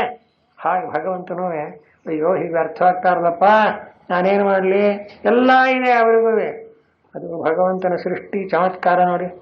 ಎಲ್ಲರಿಗೂ ಸರಿ ಸಮಾನವಾಗಿ ಕಣ್ಣು ಕಿವಿ ಮೂಗು ನಾರಿಯಾನು ಒಳ್ಳೆ ಆಗಲಿ ಎಲ್ಲರಿಗೂ ಒಂದೇ ಸಮ ಕೊಟ್ಟಿದ್ದಾನೋ ಇಲ್ಲವ? ಅದನ್ನು ಸದ್ವಿನಿಯೋಗ ಮಾಡಬೇಕೋ ಬೇಡವ? ದೇವರು ಕೊಟ್ಟದ್ದನ್ನು ದೇವರಿಗೋಸ್ಕರ ಉಪಯೋಗಿಸಿ ಅವನು ಸಂತೋಷ ಪಡಿಸ್ಬೇಕೋ ಬೇಡವ? ಅಂಥ ಲೈಫನ್ನು ಹಾಳು ಮಾಡ್ಕೊಂಡಿದ್ದಾರೆ ಅವರೇ ರಾಕ್ಷಸರು, ಅಜ್ಞಾನಿಗಳು. ಕಿಂಚತೆ ಭವಂತಿ ರಾಕ್ಷಸೇಮಾಸುರೀಂಚೈವ ಪ್ರಕೃತಿಂ ಮೋಹಿನೀಂ ಶ್ರಿತಾ ಅಂತಾರೆ. ರಾಕ್ಷಸೀಂ ಅಂದರೆ ರಾಕ್ಷಸರ ಪ್ರಕೃತಿ. ರಾಕ್ಷಸ ಪ್ರಕೃತಿ ಅಂದ್ರೆ ಏನು ಗೊತ್ತೇ? ನಾನು ಬದುಕಬೇಕು ಅಂತ ಹಿಂದೆಲ್ಲ ಹುಡುಗಿ ತಮಾಷೆ ಹೇಳ್ಕೊಡೋರು. ಹಾಗಾಗಬೇಕು, ಹಲ್ ಮುರಿಬೇಕು, ಜಲ್ ಸುರಿಬೇಕು ಅಂತ ಅಲ್ಲಿ ಹುಡುಗರಾಗಿದ್ದು. ನೀ ಅಳಬೇಕು, ನಾನು ಅದೇಕಪ್ಪ ಅವನು ನಗಬಾರ್ದ? ಈಗಿನ ಹುಡುಗರಿಗೆ ಗೊತ್ತಿಲ್ಲ ಅದು, ನಾವೆಲ್ಲ ಹುಡುಗರಿಗೆ ಅದು ಯಾಕೆ ಹೇಳ್ಕೊಡ್ತಿದ್ರು, ಅದು ಏನು ನನಗೆ ಅವನು ಅಳಬೇಕಂತ ನಾನು ನಗಬೇಕಂದ್ರೆ ಯಾಕೆ ಅವನ ನಕ್ಕರೆ ಏನಾಗುತ್ತೆ, ನಿಮ್ಮ ಗಂಟೆಲಿ ಹೋಗುತ್ತೆ ಅವನ. ಈ ರಾಕ್ಷಸರ ಬುದ್ಧಿ ಇಂಥದ್ದೇ ಅಂತ. ತಾನು ಉದ್ಧಾರ ಆಗ್ಬೇಕಂತ ಇನ್ನ ಭಾಳ ಆಗ್ಬೇಕಂತೆ, ಅವನು ಯಾಕೆ ಹಾಳಾಗಬೇಕು ನೋಡಿ. ಮನುಷ್ಯನ ಒಂದು ಪ್ರವೃತ್ತಿ ಅನ್ನೋದು ಇಂಥದ್ದು. ಅಜ್ಞಾನಿಗಳು ಹೀಗೆ ಅಂತ ಇವರನ್ನು ಬೈಯೋ ಉದ್ದೇಶ ಏನು ಅಂದ್ರೆ ಮನುಷ್ಯ ಇಂಥ ದೋಷಗಳನ್ನು ಬಿಡುಬಿಡ್ಲಿ ಅಂತ. ದಾಟಪ್ಪ ಇಲ್ಲದೆ ಇದ್ರೆ ಪರಮಾತ್ಮನನ್ನು ಕಾಣಕ್ಕಾಗಲ್ಲ ಅಂತ. ಅದೇನೋ ಒಂದು ಹುಟ್ಟಿದ ಸಂಸ್ಕಾರ ಏನೋ ಇನ್ನೊಬ್ಬರ ಮೇಲೆ ಹೊಟ್ಟೆ ಕಿಚ್ಕೊಡೋದು ಆಗ್ತದೆ. ಈ ಹೊಟ್ಟೆ ಕಿಚ್ಪಟ್ಟದ್ರಿಂದ ಏನು ಪ್ರಯೋಜನ ಆಯಿತು? ದುರ್ಯೋಧನ ನಿಜವಾಗಿಯೂ ಅವನ ಒಂದು ಆ ಹೊಟ್ಟೆ ಕಿಚ್ಚಿನ ಫಲವೇ ಅವನ್ನ ಹಾಳು ಮಾಡಿ ಹಾಕ್ಬಿಡ್ತಾರೆ. ಅನ್ಯಾಯ ಅಲ್ವೇ? ಇಂಥ ಕಥೆಗಳನ್ನು ಓದಿದಾಗ ಇಲ್ಲ ಎಂಥ ತಪ್ಪು ಮಾಡ್ತಾ ಇದ್ದೀವಿ ನಾವು. ಇನ್ನೊಬ್ಬ ಬದುಕಿದ್ರೆ ಇವನಿಗಪ್ಪ ಹೊಟ್ಟೆ ಕಿಚ್ಚು. ಈ ದುರ್ಯೋಧನನ ಹಣೆ ಬರ ಅಂಥದ್ದು. ಹೀಗಾಗಿ ಪ್ರಕೃತಿ ಮೋಹಿನೀಂ ಶ್ರೀದಾಹ ಅಂದ್ರೆ ಕಿಂಚದೇ ಹೋಗಿ ಇಂಥ ರಾಕ್ಷಸ ಸ್ವಭಾವ ಅಸುರರ ಪ್ರಕೃತಿ. ಆ ಅಸುರ ಅನ್ನೋ ಶಬ್ದಕ್ಕೇನೆ ವೇದಾಂತಲ್ಲಿ ವಸುಶ್ವೇವ ರಮಂತೆ ಇತ್ಯಸುರ. ವಸು ಅಂದ್ರೆ ಪ್ರಾಣ ಅಂತ.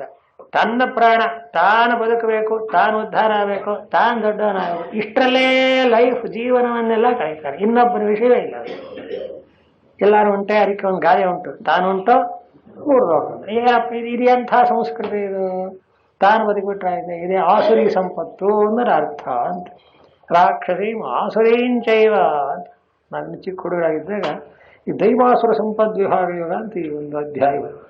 ದೈವಾಸುರ ಸಂಪತ್ತು ಅಂತ ನಾವೇನು ಅರ್ಥ ಮಾಡ್ತಿದ್ದೋ, ದೇವತೆಗಳದ್ದೊಂದಿಷ್ಟು ಐಶ್ವರ್ಯ ಸಂಪತ್ತು, ಅವರದ್ದೊಂದಿಷ್ಟು ಆಸ್ತಿ. ರಾಕ್ಷಸರದಷ್ಟು ಆಸ್ತಿ ಅಂದ್ರೆ ಆಸ್ತಿ ಅಲ್ಲ, ಅದು ಸ್ವಭಾವ.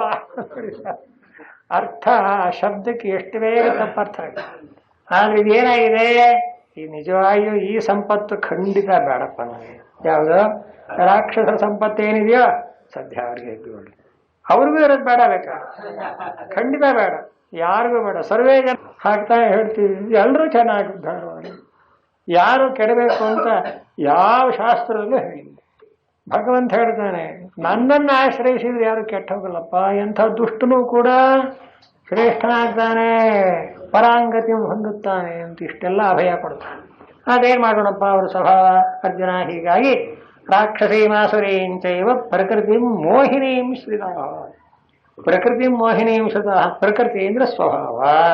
ಎಂಥ ಪ್ರಕೃತಿ? ಅಸುರರ ಪ್ರಕೃತಿ. ಅಸುರರು ಅಂದ್ರೆ ಅಜ್ಞಾನಿಗಳು, ಕ್ರೂರರು, ರಾಕ್ಷಸ ಬುದ್ಧಿಯವರು ಅಂತ ಇದನ್ನು ಆರಿಸ್ತಾರಂತೆ. ಅದಕ್ಕೇನು ಶಂಕರಾಚಾರ್ಯ ಒಂದು ಖುಷಿ ಬಂತು ಏನೋ. ಆಸುರಿ ಸಂಪತ್ತು ಅಂದ್ರೆ ಏನು? ಮೋಹಿನಿ ಪ್ರಕೃತಿ. ಮೋಹಿನಿ ಅಂದ್ರೆ ಮೋಹನ ಮಾಡತಕ್ಕಂಥ ಒಂದಾನೊಂದು ಬುದ್ಧಿ ಸ್ವಭಾವ ಅನ್ನೋದು ಬಂದ್ಬಿಡುತ್ತೆ ಅವ್ರಿಗೆ ಅಂತಿರಲ್ಲ. ಹಾಗಂದ್ರೆ ಏನು? ಶಿತಾಹ ಅಂದ್ರೆ ಛಿಂದಿ, ಹಿಂದಿ, ಪಿಬ, ಖಾದ, ಪರಸ್ವಂ, ಅಪಹರ ಇತ್ಯೇವಂ ವದನಶೀಲೋ. ಒಳ್ಳೆ ಫಸ್ಟ್ ಕ್ಲಾಸ್ ಆಗಿ ವಿವರಣೆ ಕೊಟ್ಬಿಟ್ರು. ಅವನ್ನ ಛಿಂದಿ ತುಂಡು ಮಾಡಿ ಹಾಕು, ಭಿಂದಿ ಹಾಳು ಮಾಡು, ಪಿಬ ಅಂದ್ರೆ ಗೊತ್ತಿದೆಯಲ್ಲ, ಕುಡಿ ಎನ್ನ ಗೊತ್ತಿದೆಯಲ್ಲ, ಖಾದ ತಿನ್ನು, ಪರಸ್ವಂ ಅಪಹರ ಇನ್ನೊಬ್ಬರ ಐಶ್ವರ್ಯವನ್ನ ಕದಿ. ಏನ್ ಚೆನ್ನಾಗಿದೆ ನೋಡಿ. ಇದಕ್ಕೆ ಜೋಪಾನ. ವಿದ್ಯಾಭ್ಯಾಸ ಅಂದ್ರೆ ಹೀಗೇನಾದ್ರು ವಿದ್ಯಾಭ್ಯಾಸ ಕೊಟ್ಬಿಟ್ರೆ ಆಸರೆ ಸಂಪತ್ತಿನಲ್ಲಿ ಮುಡಿ ಹೋಗ್ಬಿಡುತ್ತೆ ಜಗತ್ತಿನ. ಪೂರ್ತಿಯಾಗಿ ತಡೀಬೇಕು, ಕಟ್ಟು ಮಾಡಬೇಕು. ಎಂಥ ಮಾತು ಶಂಕರಾಚಾರ್ಯ ಅವ್ರಿಗೆ ಏನು ನಮ್ಮೇಲೆ ಹೊಟ್ಟೆ ಕಿಚ್ಚೆ ಹೇಗೆ ಬರೀತಾರೆ ನೋಡಿ. ಆಸರಿ ಸಂಪತ್ತು ಅಂದ್ರೆ ಶಬ್ದಗಳು ಏನು ಜೋರಾಗಿದೆ ನೋಡಿ. ಛಿಂದಿ, ಭಿಂದಿ, ಪಿಬ, ಖಾದ, ಪರಸ್ವಂ, ಅಪಹರ. ಏನ್ ಸ್ವಾಮಿ ಹೀಗೆ ಏನ್ ಪದಾರ್ಥ ಮನೇಲಿ ಕದ್ಬಿಡು ಅವ್ರ ಮನೇಲಿ ಏನ್ ಹೇಳೋಣ, ಹೀಗೇನಾದರೂ ಹೇಳಿಕೊಟ್ರೆ ಆ ಮಹಾತ್ಮರ ಬಾಯಲ್ಲಿ ಎಂಥ ವ್ಯಾಖ್ಯಾನ ಹೇಗೆ ಮಾಡ್ತಾರೆ. ಇತ್ಯೇವಂ ವದನಶೀಲಾ ಕ್ರೂರ ಕರ್ಮಾಣ ಭವಂತಿ. ನಿಜವಾಗಿಯೂ ಇಂಥವರು ಕ್ರೂರ ಕರ್ಮ. ಇವ್ರನ್ನೇನನ್ಬೇಕು? ರಾಕ್ಷಸೀಂ ಆಸುರೀಂಚೈವ. ಇದು ನಿಜವಾಗಿಯೂ ನಾಗರಿಕತೆ ಅಲ್ಲ. ಇವತ್ತು ನಮ್ಮ ದೇಶ ಹಾಳಾಗಿದೆ. ಪಾಕಿಸ್ತಾನದ ನಡೀತಾ ಇದೆ ನೋಡಿ. ನಿಜವಾಗ ಪೇಪರ್ ಓದಿದ್ರೆ ಬರೀ ಇವೆಲ್ಲ ಏನು ನಾಟಕವೋ ಏನೋ ಅನಿಸುತ್ತೆ. ಮಾಡಬಾರದ್ದೇ ಮಾಡಿ ಎಷ್ಟು ಹಿಂಸೆ ಕೊಡ್ತಾ ಇದ್ದಾರೆ ಪಾಪ ಇಂಡಿಯಾಕ್ಕೆ. ಇದೆಲ್ಲ ರಾಜಕೀಯ ಇರಬಹುದು. ಇಲ್ಲೇ ಇದೆ ನೋಡಿ ಭಗವದ್ಗೀತೆ ಒಳಗೆ ಏನೇ ಆಸುರಿಯ ಸಂಪತ್ತು. ಏನು ತಾನೊಬ್ಬನೇ ಬದುಕಬೇಕು. ಆಸುರಿ ಅಂದರೆ ತಾನು ನಾನು ಬದುಕೋದು ಅನ್ನೋದು ಒಂದೇ ಗುರಿ ಇಟ್ಕೊಂಡ್ರೆ ಇದೇ ರಾಕ್ಷಸಿ ಸಂಪತ್ತು. ಎಲ್ಲರೂ ಬದುಕಬೇಕು ಅಂತ ಇಟ್ಕೊಂಡ್ರೆ ದೈವಿ ಸಂಪತ್ತು. ಪಶ್ಚಿಮ ಬಂಗಾಳದಲ್ಲಿ 4586 ಮದರಸಾಗಳಿದೆಯಂತೆ, ಅಂದ್ರೆ ಇಸ್ಲಾಮಿಕ್ ಸ್ಕೂಲ್ಸ್. ಅದ್ರಲ್ಲಿ ಹೇಳ್ಕೊಡೋದಿದೆ ಅಂತ. ಇನ್ನೊಬ್ಬರನ್ನ ಲೂಟಿ ಮಾಡಿ ಅಪಹರಣ ಮಾಡಿ ದೊಡ್ಡದಾಗಿ ಸ್ಕೂಲ್ ಆರ್ಟಿಕಲ್ ಬಂದಿದೆ. ಅದಕ್ಕೆ ತರಬೇತಿ ಇಂಡಿಯಾ ಕ್ಯಾಂಪೇನ್ ಸದ್ಯ ನನಗೆ ಜ್ಞಾಪಿಸ್ಕೊಳೋದು ಬೇಡ. ಹಾ ನೋಡಿ, ಮತ್ತೆ ನಮ್ಮ ಇಂಡಿಯಾ ದೇಶದಲ್ಲೇ ಭಗವದ್ಗೀತೆಯಲ್ಲಿ ಅವತಾರ ಮಾಡಿದ್ರೆ ಅಲ್ಲೇ ಅವರ ಸ್ಟೂಡೆಂಟ್ಸ್ ಆ ರೀತಿ ಹೇಳ್ಕೊಟ್ರೆ ರಾಕ್ಷಸೈ ವಾಸರೀಂಚೈವ ಪ್ರಕೃತಿ ಮೋಹಿನೀಂ ಶ್ರಿತ. ಕ್ರೂರ ಕರ್ಮ ಹಾಗೆ ತಯಾರು ಮಾಡೋದಿಲ್ಲ ಇನ್ನೊಬ್ಬರನ್ನ ಹಾಳು ಮಾಡೋಕ್ಕೆ ಅಂತ. ಆದ್ದರಿಂದ ಅದೇನಾದ್ರೂ ನಡೀಲಿ, ನಾವು ಮಾತ್ರ ಎಚ್ಚರಿಕೆಯಾಗಿರಬೇಕು ಅಷ್ಟು. ಯಾರ್ಯಾರೇನೇನು ಹೇಳಿದ್ರು ಎಲ್ಲ ಮಾಡಬೇಕು ಅಂತಲ್ಲ, ಮಾಡಬೇಕಾದದ್ದನ್ನ ಮಾಡಬೇಕು, ಮಾಡಬಾರದನ್ನ ಬಿಡಬೇಕು. ಇಲ್ಲದೆ ಇದ್ರೆ ಹೋಯ್ತು, ಜೀವನವೇ ವ್ಯರ್ಥವಾಯಿತು. ಇತ್ಯೇವಂ ಕ್ರೂರ ಕರ್ಮಾಣ ಭವಂತಿ. ಅಸುರ್ಯಾನಾಮತೆ ಲೋಕಾಹ ಇತಿ ಶ್ರುತೇ. ನೋಡಿ ಹೀಗೆ ಬರೆದ್ರಲ್ಲ ಶಂಕರಾಚಾರ್ಯರೇ, ಇದಕ್ಕೇನು ಆಧಾರ ನೋಡಿ, ಉಪನಿಷತ್ನಲ್ಲೇ ಇದೆ ಅಂತಾರೆ. ಅಂಧೇನ ತಮಸಾವೃತ ಅಂತ ಈಶಾವಾಸ್ಯ ಉಪನಿಷತ್ತಲ್ಲಿ. ವಸುರಿಯ ಅಂತ ವಸುರರ ಲೋಕ ಅಂತಿದೆಯಂತೆ, ಬಹಳ ಪಾಪಿಗಳು ಹೋಗಿ ಸೇರ್ತಕ್ಕಂಥ ಜಾಗ. ಅದನ್ನು ಪಡೀತಾರಂತೆ ಯಾರು? ಏಕೆ ಚಾತ್ಮಹನೋ ಜನ ಅಂತ ಅಲ್ಲಿ ಬೇರೆ ಅರ್ಥದಲ್ಲಿ ಬರೀತಾರೆ. ಆತ್ಮಹನಃ ಅಂದ್ರೇನು?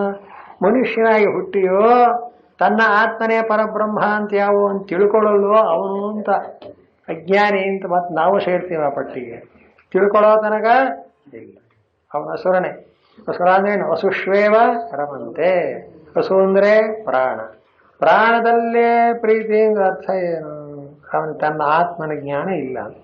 ಹಾಗೆ ಇಂಥ ಕ್ರೂರ ಕರ್ಮಿಗಳು ಈ ರೀತಿಯಾಗಿ ರಾಕ್ಷಸಿ ಸಂಪತ್ತನ್ನ, ಆಸುರಿ ಸಂಪತ್ತನ್ನು ಹಿಡಿದು ಆ ಮೋಹಿನಿಯಿಂದ ಮೋಹಿತರಾಗಿ ಹಾಳಾಗ್ತಾರೆ. ಹಾಗಾದರೆ ಜ್ಞಾನಿಗಳು ಭಕ್ತರು ಹೇಗಿರ್ತಾರೆ ಕೇಳಿ. ಯಾವಾಗಲೂ ಅಷ್ಟೇ, ಒಂದು ಒಳ್ಳೆಯದನ್ನು ವರ್ಣನೆ ಮಾಡಬೇಕಾದ್ರೆ ಕೆಟ್ಟದ್ದನ್ನು ಮೊದಲು ಹೇಳಿರಬೇಕು. ಕೆಟ್ಟದ್ದನ್ನು ಒಳ್ಳೆಯದನ್ನು ಎರಡು ಯಾಕೆ ಹೇಳ್ತೀರಿ ಅಂದರೆ, ಕೆಟ್ಟದ್ದನ್ನು ಬಿಡಬೇಕು, ಒಳ್ಳೆಯದನ್ನು ತಗೋಬೇಕು. ಇದು ವೇದಶಾಸ್ತ್ರಗಳ ನೀವೇ ಹಾಗೆ ಏನೋ ಒಂದಾನೊಂದು ತ್ಯಾಗ ಮಾಡತಕ್ಕದ್ದು ಅಂದರೆ ಬಿಡತಕ್ಕದ್ದು. ಇದನ್ನೇ ವೇದಾಂತ ಅಥವಾ ಕರ್ಮಕಾಂಡದಲ್ಲಿ ವಿಧಿ ನಿಷೇಧ ಅಂತಾರೆ. ವಿಧಿಯಿಂದ ಏನು? ಮಾಡಬೇಕಾದದ್ದು. ನಿಷೇಧ ಅಂದ್ರೆ ಏನು? ಬಿಡಬೇಕಾದದ್ದು. ಬ್ರಾಹ್ಮಣನ ಹಂತವ್ಯ, ಬ್ರಾಹ್ಮಣನ ಕೊಲ್ಲಬಾರದು, ಅದು ನಿಷೇಧ. ಅದು ಯಜ್ಞವನ್ನು ಮಾಡಬೇಕು, ಅದು ವಿಧಿ. ಅದಕ್ಕೋಸ್ಕರ ಶಾಸ್ತ್ರ ಏನಾಗುತ್ತೆ ಮುಂದೆ ಬರುತ್ತೆ. ತಸ್ಮಾತ್ ಶಾಸ್ತ್ರಂ ಪ್ರಮಾಣಂತೆ ಕಾರ್ಯ ವ್ಯವಸ್ಥಿತ ಅಂತ 16ನೇ ಅಧ್ಯಾಯದಲ್ಲಿ ಭಗವಂತ ಹೇಳ್ತಾನೆ. ನಿನಗೇನು ಯಾವುದು ಮಾಡಬೇಕು ಯಾವುದು ಮಾಡಬಾರ್ದು ಅನ್ನೋ ಬಗ್ಗೆ ತಿಳುವಳಿಕೆ ಇಲ್ಲದೆ ಹೋದರೆ ಶಾಸ್ತ್ರ ಓದೋ. ಶಾಸ್ತ್ರ ಹೇಳುತ್ತೆ, ಮಾಡಬೇಕಾದದ್ದನ್ನು ಹೇಳುತ್ತೆ, ಮಾಡಬಾರದ್ದನ್ನು ಹೇಳುತ್ತೆ. ತಿಳ್ಕೊ, ಶಾಸ್ತ್ರ ಓದು, ಅದರಂತೆ ನಡ್ಕೋ ಅಂತ ಪರಮಾತ್ಮನೇ ಹೇಳ್ತಾ ಇದ್ದಾನೆ. ಆದರೆ ಅದನ್ನು ಮೆಲ್ಲಗೆ ಶಾಸ್ತ್ರಕ್ಕೆ ಟ್ರಾನ್ಸ್ಫರ್ ಮಾಡಿದ. ಕೇಳು, ಶಾಸ್ತ್ರ ಕೇಳು. ಕಾರ್ಯ ಅಕಾರ್ಯ, ಮಾಡಬೇಕಾದ ಯಾವುದು ಮಾಡಬಾರದು ಯಾವುದು ತಿಳ್ಕೋ ಅಂತ ಹೇಳ್ತಾನೆ. ಅನಂತರ ಹೀಗೆ ಈ ಆಸುರಿ ಸಂಪತ್ತಿನ ಅಜ್ಞಾನಿಗಳು ಹಾಳಾಗ್ತಾರೆ ಅಂತ ಅನುಕ್ರೋಶ. ಭಗವಂತನಿಗೂ ದುಃಖ, ಅವನಿಗೇನು ಬೇಜಾರು. ಈಗ ತಂದೆಗೆ ಒಬ್ಬ ಮೂರ್ಖನಾದ ಮಗ ಇದ್ರೆ ಅವನು ಮೂರ್ಖತನ ತಡೆಯೋಕ್ಕಾಗಲ್ಲ ಅನ್ನೋದು ಒಂದು ಸರಿ. ಆದ್ರೆ ಒಂದು ಮಗ ಅನ್ನೋ ಅಭಿಮಾನ ಇರೋದ್ರಿಂದ ಅಯ್ಯೋ ಅಂತ ಕೊರಗು ಹಾಗ ಮನುಷ್ಯನ ದುಃಖವಾಗಿ. ಹಾಗೆ ಭಗವಂತನಿಗೂ ಬಹಳ ಕಷ್ಟ ಪಾಪ. ಈ ದುಷ್ಟರನ್ನು ಹೇಗಪ್ಪ ಮಾಡೋದು, ಉದ್ಧಾರ ಮಾಡೋದು ಹೇಗೆ ಅಂತ ಅವನು ಕಾಯ್ಕೊಂಡೇ ಇರ್ತಾನೆ. ಅವರ ಮೇಲೆ ಯಾವ ರೀತಿಯಾದಂತಹ ದ್ವೇಷವಿಲ್ಲ. ಪರಮಾತ್ಮ ದ್ವೇಷ ಮಾಡಿ ಯಾವನು ಬರುತ್ತಾನೆ. ಆದ್ದರಿಂದ ಈ ರೀತಿಯಾದ ಆ ದುಷ್ಟವಾದಂಥ ರಾಕ್ಷಸಿ ಸಂಪತ್ತನ್ನ ತ್ಯಾಗ ಮಾಡಬೇಕು ಅಂತ ಹೇಳುವ ಮಾತಿದು. ಈಗ ಮಹಾತ್ಮರು ಅಂತ ಹೇಗಿರ್ತಾರೆ ಕೇಳಿ. ಮಹಾತ್ಮಾನಸ್ತು ಮಾಂ ಪಾರ್ಥ ದೈವೀಂ ಪ್ರಕೃತಿಮಾಶ್ರಿತಾ ಭಜಂತ್ಯನನ್ಯ ಮನಸಃ ಜ್ಞಾತ್ವಾ ಭೂತಾದಿಮವ್ಯಯಂ. ಆದ್ದರಿಂದ ಮಹಾತ್ಮರಾಗಿರೋರು ಅಂದ್ರೆ ಯೇ ಪುನಃ ಶ್ರದ್ಧಾನಾ ಭಗವದ್ಭಕ್ತಿ ಲಕ್ಷಣೆ ಮೋಕ್ಷ ಮಾರ್ಗೇ ಪ್ರವೃತ್ತಾ. ಈಗ ಅಜ್ಞಾನಿಗಳು ಅಸುರರು ಅನ್ನೋರ ವಿಷಯ ಆಯ್ತು. ಮಹಾತ್ಮರು ಜ್ಞಾನಿಗಳು ಭಕ್ತರು ಅಂದ್ರೆ ಹೇಗಿರ್ತಾರೆ ಕೇಳಿ.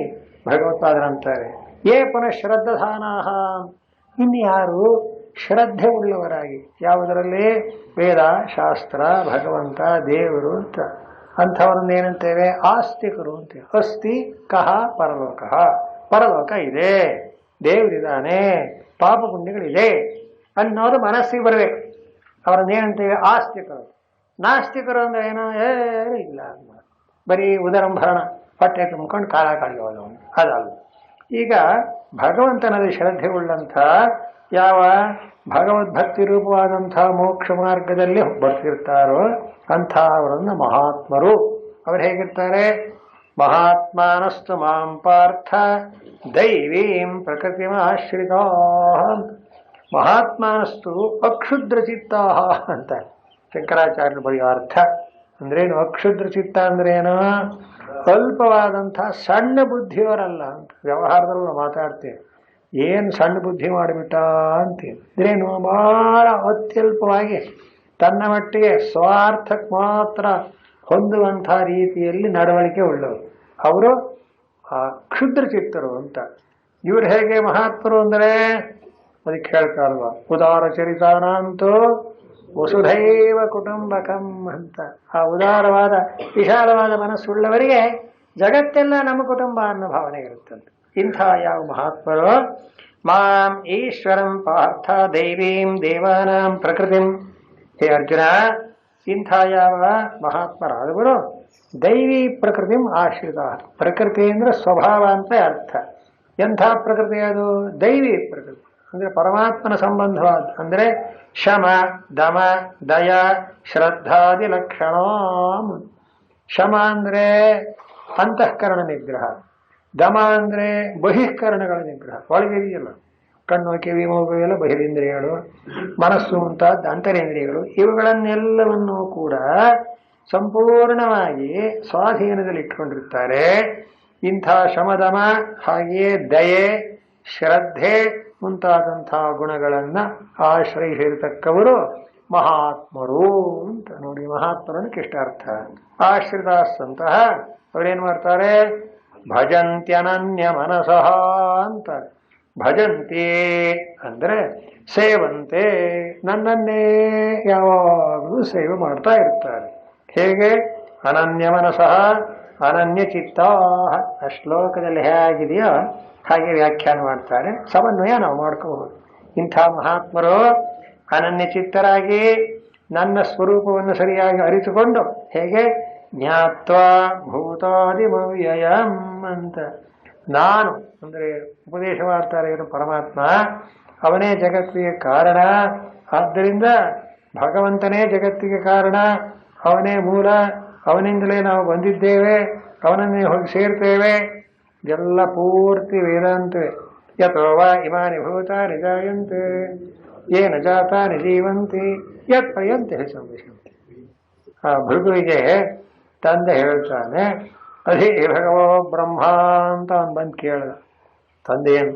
ಪೂಜ್ಯರೇ, ನನಗೊಂದು ಸ್ವಲ್ಪ ಬ್ರಹ್ಮತತ್ವವನ್ನು ಹೇಳ್ಕೊಡಿ ಅಂದ.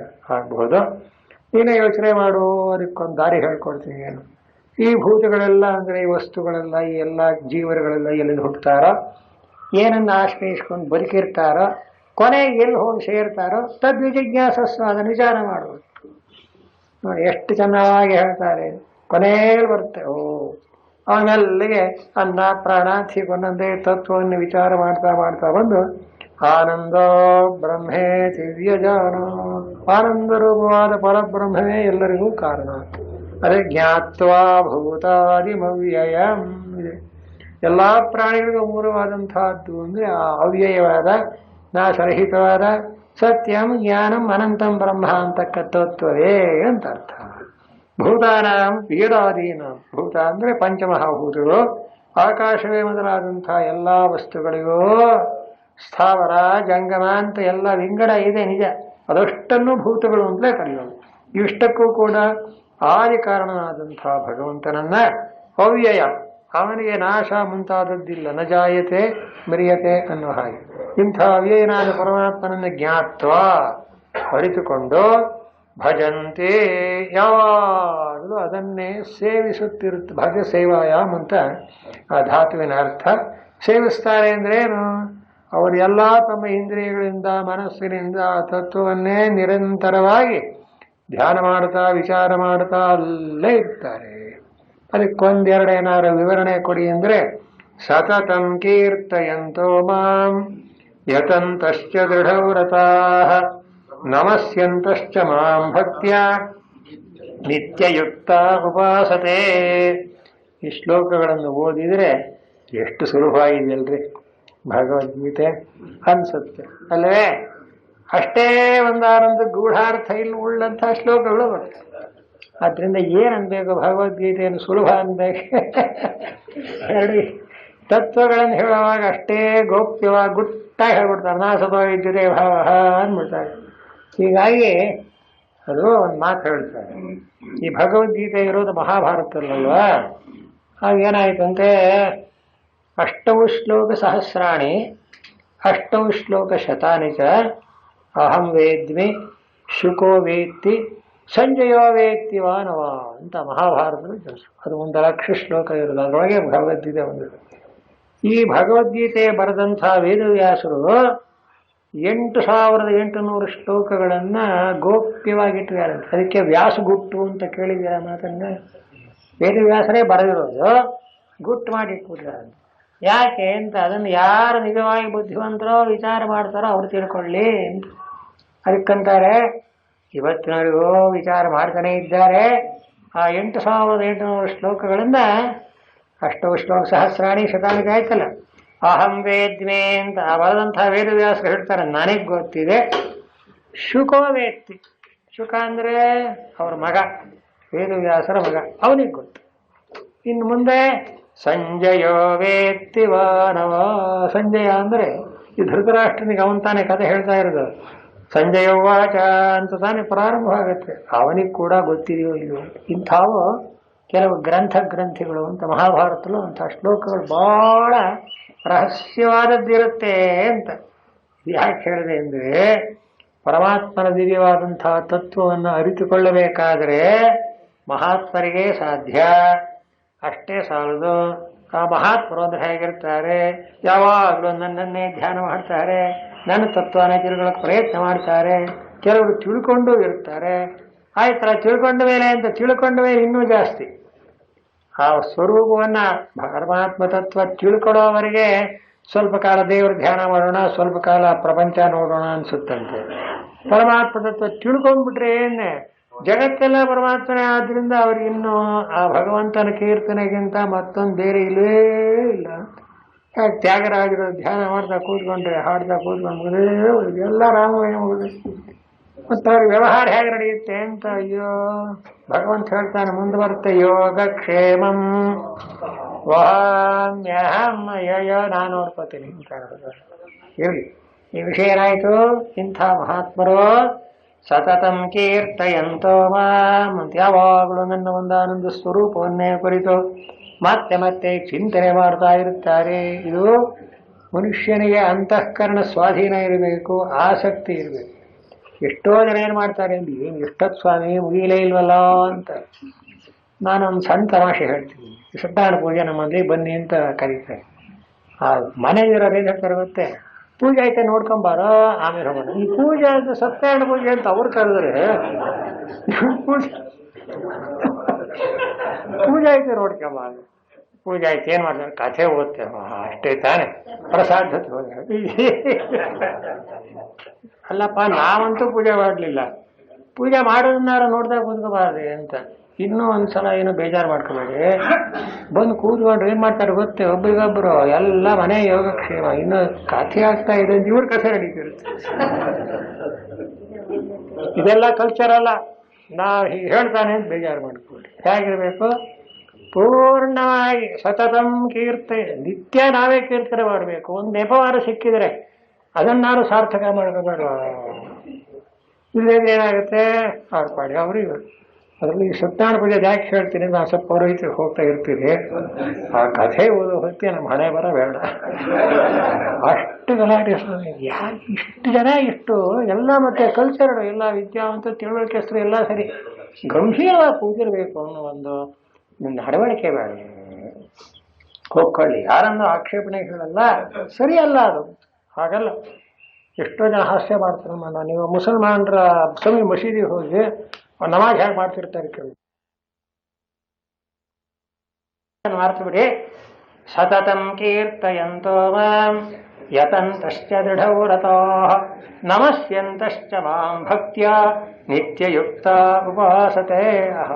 ಹೇಗಿರ್ತಾರೆ ಅಂದ್ರೆ, ಕೀರ್ತಯಂತಹ, ಯತಂತಹ, ನಮಸ್ಯಂತಹ, ನಿತ್ಯಯುಕ್ತ ಅಂತ ಭಗವಂತ ಬಾಯಿ ತುಂಬ ಹೇಳ್ತಾ ಇದ್ದಾನೆ. ಅರ್ಜುನ, ಭಕ್ತರಾಗಿರ್ತಕ್ಕಂಥ ಮಹಾತ್ಮರು ಸತತಂ ಸರ್ವದಾ ಯಾವಾಗಲೂ ಭಗವಂತಂ ಬ್ರಹ್ಮಸ್ವರೂಪನಾದ ನನ್ನನ್ನ ಕೀರ್ತಯಂತಹ, ಕೀರ್ತನೆ ಮಾಡ್ತಾ ಇರ್ತಾರೆ ಅಂತ. ಭಗವಂತನ ವಿಚಾರವನ್ನೇ ಗಟ್ಟಿಯಾಗಿ ಹೇಳದೇ ಇದ್ರೆ ಪರವಾಗಿಲ್ಲ, ಮನಸ್ಸಿನಲ್ಲಿ ಅದನ್ನೇ ಧ್ಯಾನ ಮಾಡ್ತಾ ಇರ್ತಾರೆ. ಯತಂತಹ, ಜೊತೆಗೆ ಯತಂತಹ ಅಂದ್ರೆ ಪ್ರಯತ್ನವನ್ನು ಮಾಡ್ತಾರೆ. ಏನು? ಇಂದ್ರಿಯೋಪಸಂಹಾರ, ಶಮ, ದಮ, ದಯ, ಅಹಿಂಸಾದಿ ಲಕ್ಷಣೈ ಅಂತ. ಇಂದ್ರಿಯಗಳೆಲ್ಲ ಹೊರಮುಖವಾಗಿವೆ ಅಂತ ಗೊತ್ತು, ಅವುಗಳನ್ನು ಮೆತ್ತಗೆ ಒಳಗೆ ಕೆಳ್ಕೊಂಡು ಶಮ ದಮ ಅಂತ. ಶಮ ಅಂದರೆ ಮನಸ್ಸಿನ ನಿಗ್ರಹ, ದಮ ಅಂದರೆ ಇಂದ್ರಿಯಗಳ ನಿಗ್ರಹ. ಇವುಗಳನ್ನೆಲ್ಲ ಹತೋಟಿಯಲ್ಲಿ ಇಟ್ಕೊಂಡು ಅಹಿಂಸಾ ಮುಂತಾದ ರೂಪವಾದ ಧರ್ಮಗಳಿಂದ ಪ್ರಯತಂತಶ್ಚ, ಅವರ ನಿಗ್ರಹ ಎಲ್ಲ ಎಲ್ಲಿರುತ್ತೆ? ಆತ್ಮತತ್ವ ಯಾವಾಗ ತಿಳ್ಕೊಂಡೇನು, ಯಾವಾಗ ಕೃತಾರ್ಥನಾದೇನು, ಭಗವಂತಿಯಾಗಿ ಒಲಿತಾನೆ ಅಂತ ಅದರ ಮೇಲೆ ಚಿಂತೆ ಇರುತ್ತಂತೆ ಅವರಿಗೆ. ಹೀಗೆ ದೃಢವು ರಥ ಅಂತ. ಕಾಲ ಎಷ್ಟಾದರೂ ಆಗಲಿ ಅವರು ಅದಕ್ಕೆ ಹೆದರೋದಿಲ್ವಂತೆ. ಅಯ್ಯೋ ಇಷ್ಟೊತ್ತಕ್ಕ ದೇವರು ಧ್ಯಾನ ಮಾಡದೆ ದೇವರು ಪ್ರತ್ಯಕ್ಷವೇ ಆಗಲಿಲ್ವಲ್ಲ ಅಂತ ಅವರನ್ನು ಅಲ್ಲ. ಮತ್ತೇನು, ಭಗವಂತನ ಅನುಗ್ರಹ ಆದಮೇಲೆ ಆ ಭಗವಂತನ್ನೇ ನೆನೀತಾ ಇರ್ತಾರೆ. ಅವ್ರಿಗೆ ಇನ್ಯಾವ ಒಂದೊಂದು ಚಿಂತೆಯೂ ಇರೋದಿಲ್ಲ. ಹೀಗಿದ್ದು ದೃಢವ್ರತರಾಗಿದ್ದು ಅಚಾಲ್ಯಂ ವ್ರತಂ ಯೇಷಾಂತೆ ದೃಢವ್ರತ ಅಂತ. ವ್ರತ ಅಂದ್ರೆ ನಿಯಮ ಅಂತ ಅರ್ಥ. ಏನ್ ನಿಯಮ ಅದು? ಭಗವಂತರನ್ನೇ ನಿರಂತರವಾಗಿ ಚಿಂತನೆ ಮಾಡತಕ್ಕಂಥ ಒಂದಾನೊಂದು ಅಭ್ಯಾಸ. ಇದನ್ನು ದೊಡ್ಡ ದೊಡ್ಡ ಮಹಾತ್ಮರೆಲ್ಲ ಹೇಳ್ಕೊಡೋದಿದ್ದಾನೆ ಅಂತ. ದಿನ ಇಷ್ಟು ಆ ಗೋಂದಾವಳಿ ಮಹಾರಾಜರ ಪುಸ್ತಕ ಹೋದ್ರಿ 360 ದಿನಕ್ಕೆ 360 ಪಾಠ ಬರೆದಿದ್ದಾರೆ. ಅಷ್ಟು ರಾಮನ ಪರವಾದದ್ದೇನೆ, ತುಂಬಾ ಚೆನ್ನಾಗಿದೆ. ಏನು ಅಂದ್ರೆ ಯಾವಾಗಲೂ ರಾಮನಾಮ ಸ್ಮರಣೆ ಮಾಡ್ತಾ ಇರಿ. ಹೇಗೆ ಸ್ಮರಣೆ ಮಾಡೋದು? ಗಟ್ಟಿಯಾಗಿ ಹೇಳಬೇಕು ಅಂತೇನಿಲ್ಲ, ಮನಸ್ಸಿನಲ್ಲಿ ಅಂದ್ಕೊಳ್ಳಿ ಪರವಾಗಿಲ್ಲ. ಹೀಗಿರ್ಲಿ ಅಂತ ಬಹಳವಾಗಿ ತಿದ್ದಿ ತಿದ್ದಿ ತಿದ್ದಿ ತಿದ್ದಿ ಹೇಳ್ಕೊಳ್ತಾರೆ. ಇದನ್ನೇನಂತೇವೆ? ಯತಂತಶ್ಚ ದೃಢವ್ರತ. ನಿಮ್ಮ ಶರೀರೇಂದ್ರಿಯಗಳು ಏನು ಬೇಕಾದ್ರೂ ಕೆಲಸ ಮಾಡ್ತಾ ಇರಲಿ, ಮನಸ್ಸೆಲ್ಲಿರಬೇಕು? ಆ ಪರಮಾತ್ಮನಲ್ಲಿರಬೇಕು. ಇದೇ ಪ್ರಯತ್ನ. ಹೀಗೆ ಸ್ಥಿರಂ ಅಚಾಲ್ಯಂ ವ್ರತಂ ದೃಢವ್ರತ. ನಮಸ್ಯಂತಶ್ಚ ಮಾಂ ಭಕ್ತ್ಯ. ಹಾಗೆ ಪರಮಾತ್ಮನನ್ನ ಎಲ್ಲಿ ಯಾವ ರೂಪದಲ್ಲಿ ಕಂಡರೂ ಕೂಡ ನಮಸ್ಯಂತಹ ಅಂತ ನಮಸ್ಕಾರ ಮಾಡ್ತಾರೆ. ನಮಸ್ಕಾರ ಅಂದ್ರೇನು? ಅದಕ್ಕೂ ಒಂದು ಅರ್ಥ ಹೇಳ್ತಾರೆ.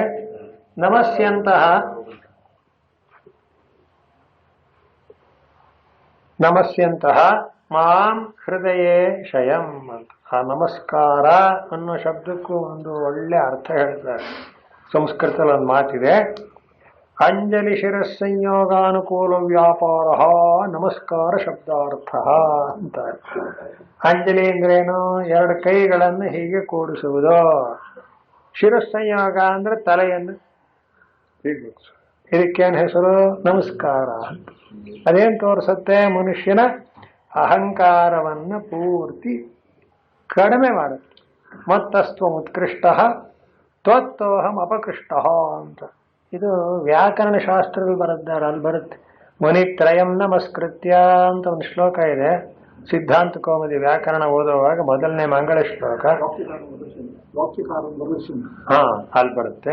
ಆ ಬರೆದಾಗ ನಮಸ್ಕೃತ್ಯ ಅನ್ನೋ ಶ್ಲೋಕಕ್ಕೆ ಬರೆಯುವಾಗ ಶಾಸ್ತ್ರ ವ್ಯಾಕರಣ ಪುಸ್ತಕದಲ್ಲಿ ಅಂಜಲಿ ಶಿರಸ್ಸಂಯೋಗಾನುಕೂಲ ವ್ಯಾಪಾರ ನಮಸ್ಕಾರ ಶಬ್ದಾರ್ಥ. ಯಾಕೆ ವ್ಯಾಕರಣದವ್ರು ತಾನೇ ಶಬ್ದಕ್ಕೆ ಅರ್ಥ ಹೇಳೋರು.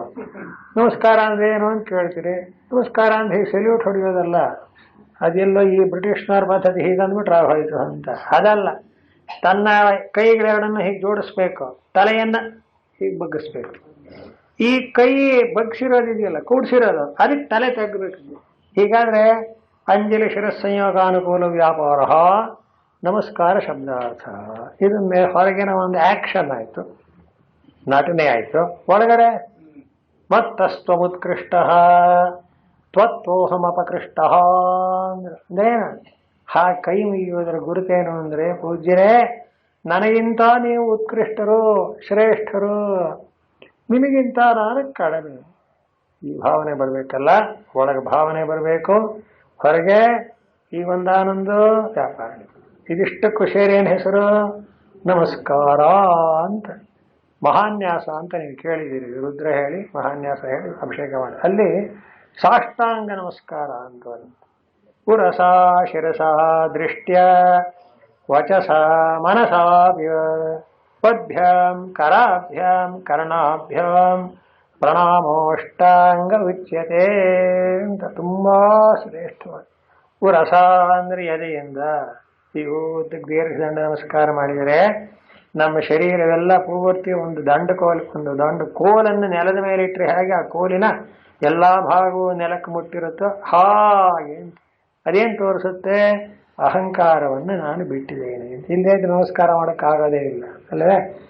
ಅಂದ್ರೆ ಏನಾಯಿತು? ಉರಸ ಎದೆಯಿಂದ, ಶಿರಸ ತಲೆ ಹೀಗನ್ನೋದ್ರಿಂದ, ದೃಷ್ಟ್ಯ ಕಣ್ಣಿನಿಂದಲೂ ಕೂಡ ಭಗವಂತ ನೋಡಿ ಅನ್ನೋದು, ವಚಸ ಮಾತಿನಲ್ಲೂ ನಮಸ್ಕಾರ ಅಂತ ಹೇಳಬೇಕು, ಮನಸ್ಸಿನಿಂದಲೂ ಆಗಬೇಕು, ಪದ್ಭ್ಯಾಂ ಕರಾಭ್ಯಾಂ ಕರ್ಣಾಭ್ಯಾಂ. ಪದ್ಭ್ಯಾಂ ಅಂದ್ರೆ ಏನೋ ಕಾಲು, ಈಗ ನಮಸ್ಕಾರ ಮಾಡಿದ್ರೆ ಒಂದ್ಸಲ ಒಂದು ಕಾಲನ್ನು ಬಲಗಾಲನ ಮೇಲೆ ಕೆತ್ತಿ ಇಟ್ಕೊಳ್ಳೋದು, ಎಡಗಾಲ ಕೆಳಗಡೆ, ಇನ್ನೊಂದ್ಸಲ ಎಡಗಾಲ ಮೇಲೆ ಎತ್ತಿಟ್ಕೊಳ್ಳೋದು, ಹೀಗಂತಾರೆ ನೋಡಿ ನಮಸ್ಕಾರ ಮಾಡುವಾಗ. ಇದು ಪದ್ಭ್ಯಾಂ. ಕರಾಭ್ಯಾಂ ಅಂದ್ರೆ ಎರಡು ಕೈನೂ ಸೇರಿಸೋದು. ಕರ್ಣಾಭ್ಯಾಂ ಅಂದ್ರೆ ಹೀಗೊಂದ್ಸಲ ಹೀಗೊಂದ್ಸಲ ಮಾಡ್ತೇವೆ ನೋಡಿ. ಅಂದ್ರೆ ಕಿವಿಯನ್ನ ನೆಲಕ್ಕೆ ತಗಲಿಸ್ಬೋದು. ಇದಿಷ್ಟು ಸೇರಿದ್ರೆ ಸಾಷ್ಟಾಂಗ ನಮಸ್ಕಾರ ಅಂತ. ಕೆಲವರು ಏನ್ ಮಾಡ್ತಾರೆ, ಯಾರನ್ನಾರು ಕಂಡುಕೊಳ್ಳಿ ಸಾಷ್ಟಾಂಗ ಅಂದ್ಬಿಡ್ತಾರೆ, ಬರೀ ಬಾಯಲ್ಲಿ. ಆಕ್ಷನ್ ಕೆಲವರು ಹಾಗೆ ಮಾಡೋದು ನೋಡಿ ನಾವು ಯಾರು ತಾವ ಸಾಷ್ಟಾಂಗ. ಏನು ಸಾಷ್ಟಾಂಗ? ಆಕ್ಷನ್ ಮಾಡಿದ್ರೆ ಆಗೋದಿಲ್ಲ, ಎಷ್ಟೋ ಹೃದಯಪೂರ್ವಕವಾಗಿ ಆಗಬೇಕು ಅಂತ. ಅದಕ್ಕೋಸ್ಕರ ನಮಸ್ಯಂತಶ್ಚ ಮಾಂ ಭಕ್ತ್ಯ. ಅರ್ಜುನ, ನಿಜವಾದಂಥ ಮಹಾತ್ಮರು ಹೇಗಿರ್ತಾರೆ ಅಂದ್ರೆ ಎಷ್ಟು ವಿನಯವಾಗಿದ್ದು, ಏನು ಸತತಂ ಕೀರ್ತಯಂತಹ ಯತಂತಹ ನಮಸ್ಯಂತಹ ನಿತ್ಯಯುಕ್ತ ಉಪಾಸತೆ. ನಿತ್ಯಯುಕ್ತ ಅಂದ್ರೇನು? ಸದಾ ಕಾಲವು ಭಗವಂತನಾದ ನನ್ನನ್ನೇ ಚಿಂತನೆ ಮಾಡ್ತಾ ಇರ್ತಾರೆ. ಈಗ ಏನಾದ್ರು ಒಂದು ಆದರ್ಶ ಹೇಳುವಾಗ ಬೆಸ್ಟ್ ಆಗಿರೋ ಸುಪ್ರೀಂ ಆಗಿರೋದು ಹೇಳಬೇಕು. ಆಗ ನಾವು ಅದರಲ್ಲಿ ಒಂದು ಅಂಶನಾರು ಮಾಡೋಕ್ಕೆ ಸಾಧ್ಯ ಅಂತ ಹೇಳುವಾಗಲೇ ಕಡಿಮೆ ಹೇಳಬಾರ್ದು. ದೊಡ್ಡ ಹೇಳಿಬಿಟ್ರೆ ಹೇಗಿರುತ್ತೆ ಸಾಷ್ಟಾಂಗ ಅಂದ್ರೆ ಹೀಗೆ. ಅದಕ್ಕೋಸ್ಕರ ಇಲ್ಲಿ ಮಹಾತ್ಮಾನಸ್ತು ಅಂತ.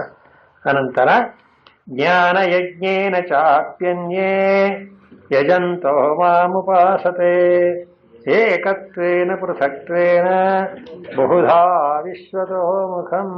ನಿಜವಾಗ ಗೀತೆ ಓದ್ತಾ ಕೂತಿದ್ರೆ ಆನಂದ. ಎಷ್ಟು ಜನ ಆಗಿದ್ರು ಆ ಮಹಾತ್ಮರ ಒಂದು ನಡವಳಿಕೆ ಆಗಲಿ, ಅವರ ಜೀವನವಾಗಲಿ, ಅವರ ಒಂದು ಮಾತಾಗಲಿ, ಅವರ ವ್ಯವಹಾರವಾಗಲಿ, ಪ್ರತಿಯೊಂದು ಸಾಧಕನಾಗಿರತಕ್ಕವನಿಗೆ ಒಂದೊಂದು ಕೂಡ ಬಹಳ ಶ್ರೇಷ್ಠವಾದಂಥ ಮಾರ್ಗ ಅಂತ. ಅದಕ್ಕೆ ದೊಡ್ಡವರೇನು ಹೇಳ್ತಾರೆ, ಸಾಧು ಸಂಘ ಮಾಡಯ್ಯ, ಸಜ್ಜನರ ಸಂಘ ಮಾಡಪ್ಪ. ಶಂಕರಾಚಾರ್ಯ ಸತ್ಸಂಗತ್ವೇ ನಿಸ್ಸಂಗತ್ವ, ನಿಸ್ಸಂಗತ್ವೇ ನೋಡಿ ಮುಂದಕ್ಕೆ ಹೇಗೆ ಹೋಗುತ್ತೆ, ನಿರ್ಮೋಹತ್ವ, ನಿರ್ಮೋಹತ್ವೇ ನಿಶ್ಚಲ ತತ್ವ, ನಿಶ್ಚಲ ತತ್ವೇ ಒಂದು ಶ್ಲೋಕ ಸಾಕು ಶಂಕರಾಚಾರ್ಯ. ಇನ್ನೇನು ಮಾಡ್ಬಿಡಿ, ನೀವು ಮುಕ್ತಿ ಪಡಿಬೇಕಾ, ಸತ್ಸಂಗ ಮಾಡಿಬಿಡಿ ಆಗೋಯ್ತು ಅಂತ. ಇವತ್ತಿಗೂ ಅಷ್ಟೇ ಸಾಧು ಸಜ್ಜನರ ಸಂಘ ಅಷ್ಟು ಶ್ರೇಷ್ಠವಾದದ್ದು ಅಂತ. ಅಂಥ ಸಾಧು ಸಜ್ಜನರು ಹೇಗಿರ್ತಾರೆ, ಹೀಗೆ ಭಗವಂತರೇ ಹೇಳಿದ್ದಲ್ಲ, ದೈವೀಂ ಪ್ರಕೃತಿಮಾಶ್ರಿತಾ ಸತತಂ ಕೀರ್ತಯಂತಹ ಯತಂತಹ ನಮಸ್ಯಂತಹ. ಇಷ್ಟನ್ನು ಅರ್ಥ ಮಾಡಿಬಿಟ್ಟಾಗ ಜ್ಞಾನ ಯಜ್ಞೇನ ಚಾಪ್ಯನ್ಯೇ ಅಂತ ಇನ್ನೂ ಹೇಗಿರ್ತಾರೆ ಕೇಳಿ. ಯಾಕೆಂದ್ರೆ ಲೋಕದಲ್ಲಿ ಸಜ್ಜನರನ್ನ ಗುರುತಿಸೋದಕ್ಕೆ ಇವೆಲ್ಲ ಒಂದು ಇಂಡಿಕೇಶನ್. ಗುರುತೋ ಸ್ವಾಮಿನ ಪೊಲೀಸ್ನವನು ಅಂತ ಹೇಗೆ ಗೊತ್ತು ಅಂತ ನೋಡಿ, ಕಾಕಿ ಡ್ರೆಸ್ ಹಾಕಿದಾನೆ, ಅವನು ಕಂಡು ಕೂಡಲೇ ಓ ಪೊಲೀಸ್ನವನು ಅಂತ ಹೇಗೆ ಗೊತ್ತಾಗುತ್ತೋ, ಆ ಕಂಡು ಕೂಡಲೇ ಅವನು ಸಜ್ಜನ ಅನ್ಬೇಕಾದ್ರೆ ಅವನಿಗೆಲ್ಲ ನಡೆಸಿರುತ್ತೆ. ಅದು ನೋಡಿ ನೀವು ಅರ್ಥ ಮಾಡಬೇಕು. ಬರೀ ಅರ್ಥ ಮಾಡ್ಕೊಳ್ಳೋದು ಅಷ್ಟೇ ಅಲ್ಲ, ನಾವು ಅದನ್ನ ಅನುಕರಣ ಮಾಡಬೇಕು, ಕಲಿಬೇಕು, ಸಜ್ಜನರಿಂದ ಕಲಿಬೇಕು. ಕೆಲವೊಂಬಲ್ಲವರಿಂದ ಕಲಿತು ಅಂತ ಆ ಕನ್ನಡದ ಕವಿ ಹೇಳ್ತಾನೆ. ಕೆಲವೊಮ್ಮೆ ಶಾಸ್ತ್ರಗಳನ್ನು ಕೇಳೋದು, ಸುಜ್ಞಾನದಿಂದ ನೋಡೋದು, ಹಿಂದೆಲ್ಲ ಈ ಪದ್ಯಗಳು ಇರ್ತಿತ್ತು, ಈಗೆಲ್ಲ ಹೋಗೇ ಬಿಟ್ಟು ಏನಾಯ್ತು. ಜ್ಞಾನ ಯಜ್ಞೇನ ಚಾಪ್ಯನ್ಯೇ ಇದಲ್ಲದೆ ಜ್ಞಾನ ಯಜ್ಞ ಅಂದ್ರೆ ಜ್ಞಾನಮಯವ ಭಗವದ್ ವಿಷಯಂ ಯಜ್ಞ ತೇನ ಜ್ಞಾನ ಯಜ್ಞೇನ ಅಂದ್ರೆ ಯಜ್ಞಾನ ಶಬ್ದ ಭಗವಂತನ ಆರಾಧನೆ ಅಂತ ಅರ್ಥ. ಇಲ್ಲಿ ಜ್ಞಾನ ಯಜ್ಞ ಅಂದ್ರೆ ಏನು ಅಂದ್ರೆ ಜ್ಞಾನಮೇವ ಯಜ್ಞಂ ಅಂತ. ಬರೀ ತತ್ವಜ್ಞಾನವನ್ನು ಸಂಪಾದನೆ ಮಾಡೋದಿದೆಯಲ್ಲ, ಅದೇ ಒಂದು ದೊಡ್ಡ ಯಜ್ಞ ಅಂತ. ಇನ್ಯಾವ ತಪಸ್ಸನ್ನು ಮಾಡೋದಿಲ್ಲ. ಯಾಕೆಂದ್ರೆ ಅದು ಕೊನೆಯದು. ತತ್ವಜ್ಞಾನದಲ್ಲಿ ನೆಲೆ ನಿಂತವನಿಗೆ ಇನ್ನು ಯಾವ ತಸ್ಯ ಕಾರ್ಯಂ ನ ವಿದ್ಯತೆ ಅಂತ. ಹೀಗೆ ಕೆಲವರು ಭಗವದ್ ವಿಷಯವಾದಂತಹ ಜ್ಞಾನವನ್ನು ಸಂಪಾದನೆ ಮಾಡಿ ಅದರಲ್ಲೇ ಇರ್ತಾರೆ. ಈಗ ನಾವು ಮಾಡ್ತಾ ಇರೋದು ಜ್ಞಾನ ಯಜ್ಞ ಅಂತ ಹೇಳಿದ್ರು. ಏನು ಸ್ವಾಮಿ ಯಜ್ಞ ಅಂದ್ರೆ ಹೋಮ ಹವನ ಎಲ್ಲ ಮಾಡಿ ಪೂರ್ಣಾಹುತಿ ಎಲ್ಲ ಮಾಡ್ಬೇಕಲ್ವೇ ಅಂದ್ರೆ ಅದು ಕರ್ಮಯಜ್ಞ ಆಯಿತು. ಇದು ಎಂಥ ಯಜ್ಞ ಗೊತ್ತೇ ಇದು? ಈಗ ನಾವು ಮಾಡ್ತಾ ಇರ್ತಕ್ಕಂಥ ಒಂದು ಶಿಬಿರ ಮಾಡ್ತಾ ಇದ್ದೀವಲ್ಲ, ಜ್ಞಾನ ಯಜ್ಞ. ಯಾಕೆ? ಭಗವಂತನ ವಿಚಾರನೆ ಮಾಡ್ತೀವಿ. ಹೇಳೋರು ಹೇಳ್ತಾರೆ, ಕೇಳೋರು ಕೇಳ್ತಾರೆ, ವಿಚಾರ ಮಾಡೋರು ಮಾಡ್ತಾರೆ, ಮನಸ್ಸಿಗೆ ತಂದ್ಕೋತೀವಿ, ಜ್ಞಾಪಕ ಆಗುತ್ತೆ. ಒಂದು ವೇಳೆ ಕ್ಲೋಸ್ ಆಯಿತು ಅಂತ ಇಟ್ಕೊಳ್ಳಿ, ಮನೆಗೆ ಹೋದ್ಮೇಲೆ ಹೀಗೆ ನಡೀತಾ ಇತ್ತು, ಹೋದ ವಾರ ಈ ದಿವಸ ಏನ್ ಮಾಡ್ತಾ ಇದ್ದು ಅಂದ್ರೆ ಜ್ಞಾಪಕ ಆಗಲೇಬೇಕಲ್ಲ, ಅದು ಹಾಗೆ ಆಗುತ್ತೆ. ಇದೇ ಜ್ಞಾನ. ಮತ್ತೆ ಮನಸ್ಸಿಗೆ ಅನುಸಂಧಾನ ಮಾಡಿ ತಂದ್ಕೊತಾ ಇರೋದು. ಅದಕ್ಕಾಗಿ ಒಂದು ಸಾಧಾರಣ ಒಂದು ಪುಸ್ತಕ ಇಟ್ಕೊಂಡಿರೋದು, ಇಲ್ಲ ಒಂಚೂರು ಓದೋದು, ಇಲ್ಲ ಇನ್ನೊಬ್ಬ ಹತ್ರ ಮಾತಾಡಿದ್ರು ಅದೇ ವಿಷಯ ಮಾತಾಡೋದು. ಎಲ್ಲಿಗೆ ಹೋಗಿದ್ವಿ, ಊರಲ್ಲಿ ಇತ್ತಿರುವಲ್ಲ, ಹೊಳೆ ಶಿಬಿರಕ್ಕೆ ಹೋಗಿದ್ದೆ, ಹೀಗೆ ನಡೀತಾ ಇತ್ತು, ತತ್ವ ಕೇಳಿದೆ. ಜ್ಞಾನ ತಪ್ಪೇನಲ್ಲ ಅದರಲ್ಲಿ. ಒಳ್ಳೇದು ಯಾರಿಗೆ ಬೇಕಾದ್ರೂ ನೀವು ಹಂಚಿರಿ, ಅದು ತುಂಬಾ ಇನ್ನೂ ನಿಮ್ಗೆ ಒಳ್ಳೇದ, ತಿನ್ನಷ್ಟು ಜ್ಞಾಪಕ ಆಗ್ತಾ ಇದೆ. ಇಂಥ ಜ್ಞಾನವೇವ ಯಜ್ಞ ಅಂದ್ರು. ತೇನ ಜ್ಞಾನ ಯಜ್ಞೇನ ಪೂಜೆಯಂತಹ, ಹೀಗೆ ನನ್ನನ್ನು ಆರಾಧನೆ ಮಾಡ್ತಾ ಯಜಂತೋ ಮಾಮುಪಾಸತೆ. ಇದೆಲ್ಲ ಓದಿದರೆ ಭಗವದ್ಗೀತೆ ಎಷ್ಟು ಸರಳವಾಗಿದೆ, ಎಷ್ಟು ಚೆನ್ನಾಗಿದೆ ಅನ್ಸುತ್ತೆ. ಅದಕ್ಕೋಸ್ಕರ ಇದು ಸಾರ್ವಕಾಲಿಕ ಗ್ರಂಥ ಅಂತ. ನನ್ನನ್ನು ಈ ರೀತಿಯಾಗಿ ಈ ಜ್ಞಾನ ಯಜ್ಞ ರೂಪದಿಂದ ಆರಾಧನೆ ಮಾಡ್ತಾರೆ. ಅನಂತರ ಅನ್ಯಾಂ ಉಪಾಸನಾಂ ಪರಿತ್ಯಜ್ಯ ಅಂತ, ಬೇರೆ ಎಲ್ಲ ಉಪಾಸನೆಯನ್ನು ಬಿಟ್ಟು, ಅಂದ್ರೇನು ಇನ್ಯಾವ ಚಿಂತನೆಯೂ ಇಲ್ಲದೆ ಇದನ್ನೇ ಮಾಡ್ತಾ ಇರ್ತಾರೆ. ಅಂತಹದ್ದು ಜ್ಞಾನ ಯಜ್ಞ ಅಂತ ಅರ್ಥ. ತಚ್ಚ ಜ್ಞಾನಂ, ಜ್ಞಾನ ಯಜ್ಞ ಅಂತ ಹೇಳಿಬಿಟ್ರೆ ಜ್ಞಾನ ಅಂದ್ರೆ ಏನು ಅಂತ ಗೊತ್ತಾಗಲಿಲ್ಲ ಅಂದ್ರೆ ಕೇಳಿ, ತಚ್ಚ ಜ್ಞಾನಂ ಅಲ್ಲೂ ಬರೀತಾರೆ ಆಚಾರ್ಯ. ಏಕತ್ವೇನ ಪೃಥಕ್ತ್ವೇನ ಬಹುಧಾ ವಿಶ್ವತೋ ಮುಖಂ. ತುಂಬಾ ಚೆನ್ನಾಗಿದೆ. ಏಕತ್ವೇನ ಅಂದ್ರೇನು, ನಿಮ್ಮ ತಿಳುವಳಿಕೆ ಒಳಗೆ ಪರಮಾತ್ಮ ಒಬ್ಬನೇ ಅಂತ ಎಷ್ಟು ಕಾಲ ಬೇಕಾದ್ರೂ ಚಿಂತನೆ ಮಾಡ್ಬೋದು, ಅದೇಕತ್ವ ಜ್ಞಾನ ಅಂತ. ಏಕಮೇವ ಪರಂ ಬ್ರಹ್ಮ ಇತಿ ಪರಮಾರ್ಥ ದರ್ಶನೇನ ಯಜಂತಹ ಉಪಾಸತೆ ಅಂತ. ಪರಬ್ರಹ್ಮ ಒಂದೇ ಅಂತ ಅಲ್ಲೇನು ಸಾಧ್ಯ ಸಾಧಕ ಅಂತಕ್ಕಂಥ ಭೇದ ಕೂಡ ಇಲ್ಲ. ಇವನಲ್ಲೂ ಇದ್ದಾನೆ, ಅವನಲ್ಲೂ ಇದ್ದಾನೆ.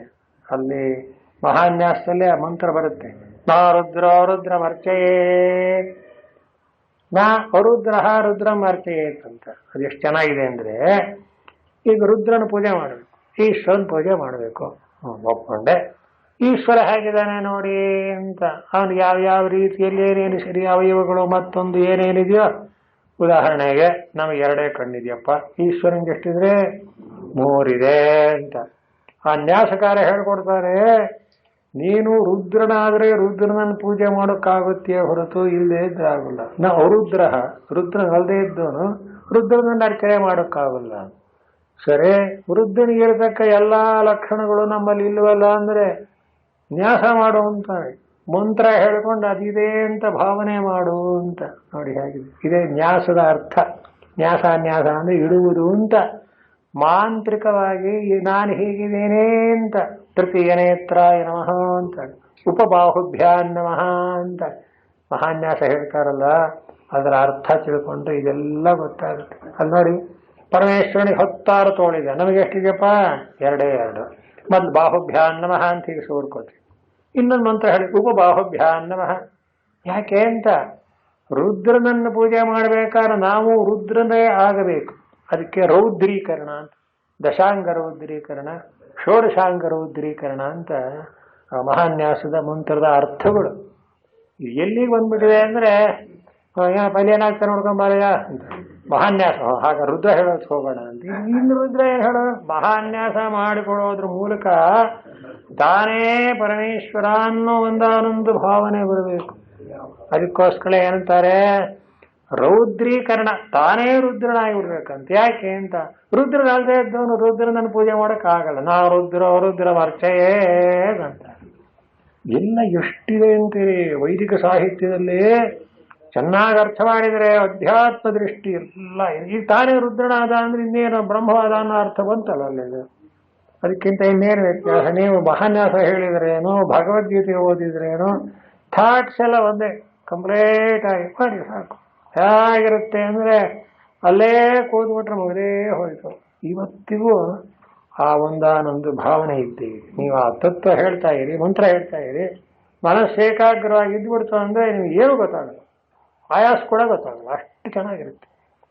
ಆದ್ದರಿಂದ ಇಲ್ಲಿ ಭಗವಂತ ಹೇಳ್ತಾನೆ, ಅಪ್ಪ ಮಹಾತ್ಮರೆಲ್ಲ ಹೀಗೆ ಅಂತ ಅವ್ರು ಎಂದೆಂದಿಗೂ ವ್ಯರ್ಥವಾಗಿ ಕಾಲ ಕಳೆಯೋದಿಲ್ಲ.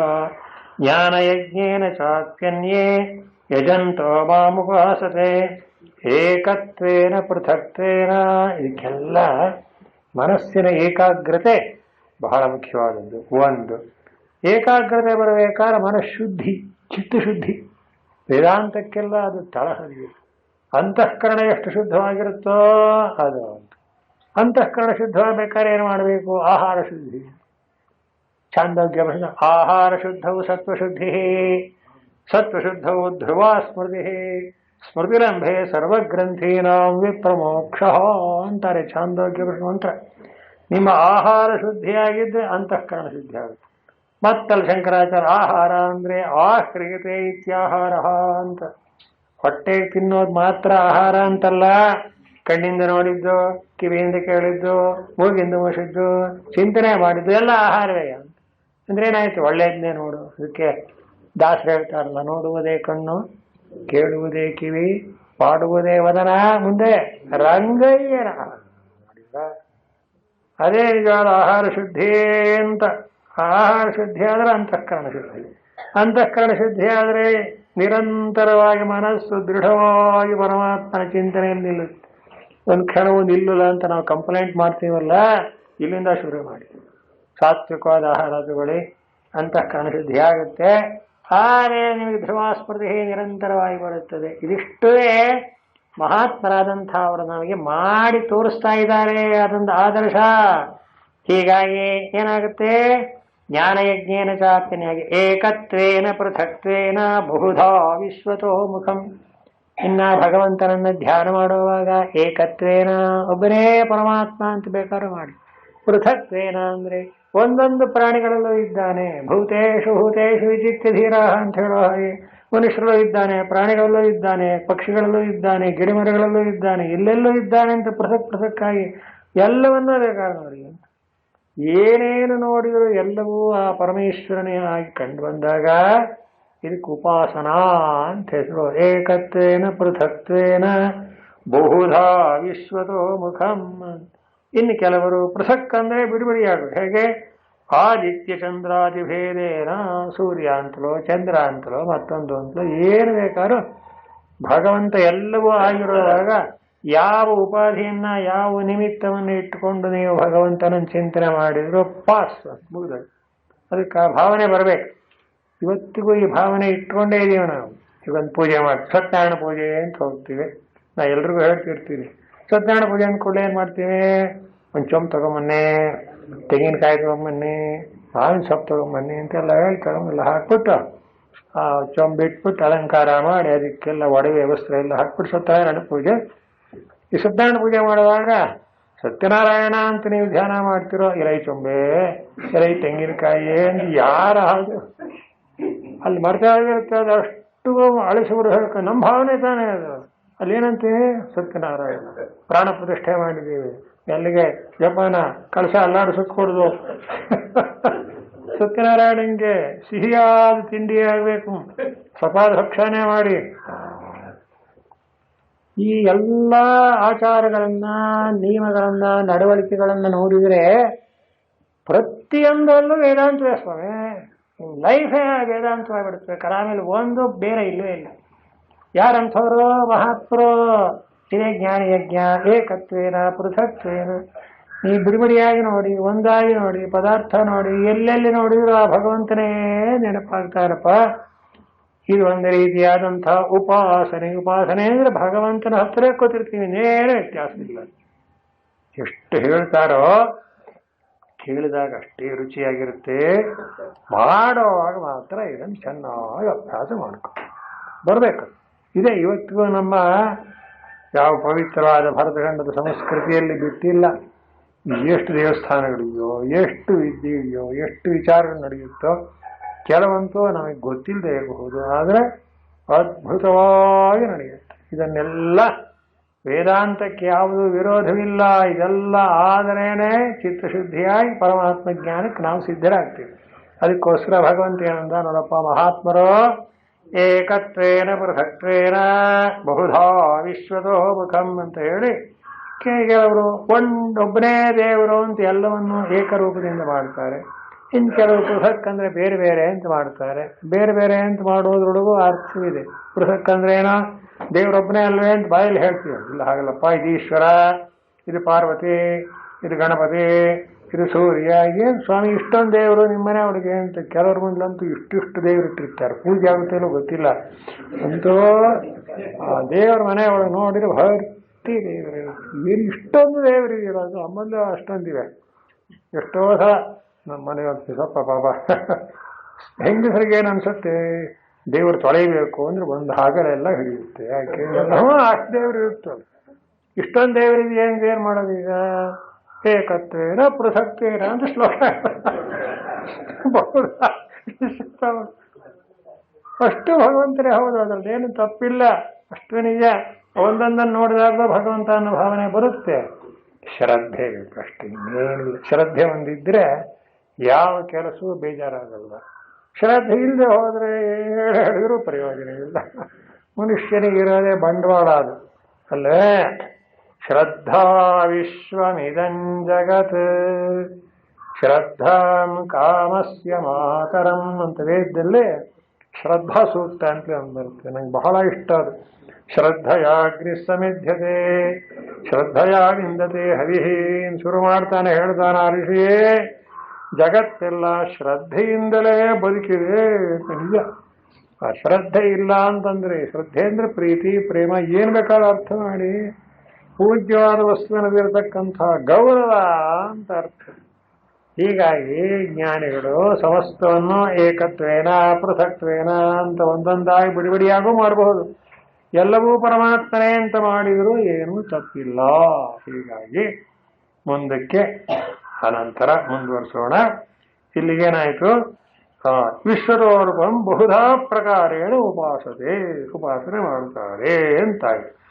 ಇನ್ನು ಮುಂದೆ ಅಹಂ ಕರ್ತುರಹಂ ಯಜ್ಞ ಸ್ವಧಾಹಮಹಮೌಷಧಂ ಮಂತ್ರೋಹಮಹಮೇವಾಜ್ಞಂ ಅಹಮಗ್ನಿರಹಂ ಹುತಂ ಅನ್ನುವ ಶ್ಲೋಕದಿಂದ ಮುಂದಕ್ಕೆ ಗುರುಗಳು ಹೆಡ್ಡಿಂಗ್ ಹಾಕಿದ್ದಾರೆ. ಇದುವರೆಗೆ ಭಗವಂತನ ಉಪಾಸನೆಯ ವಿಷಯ ಆಯಿತು.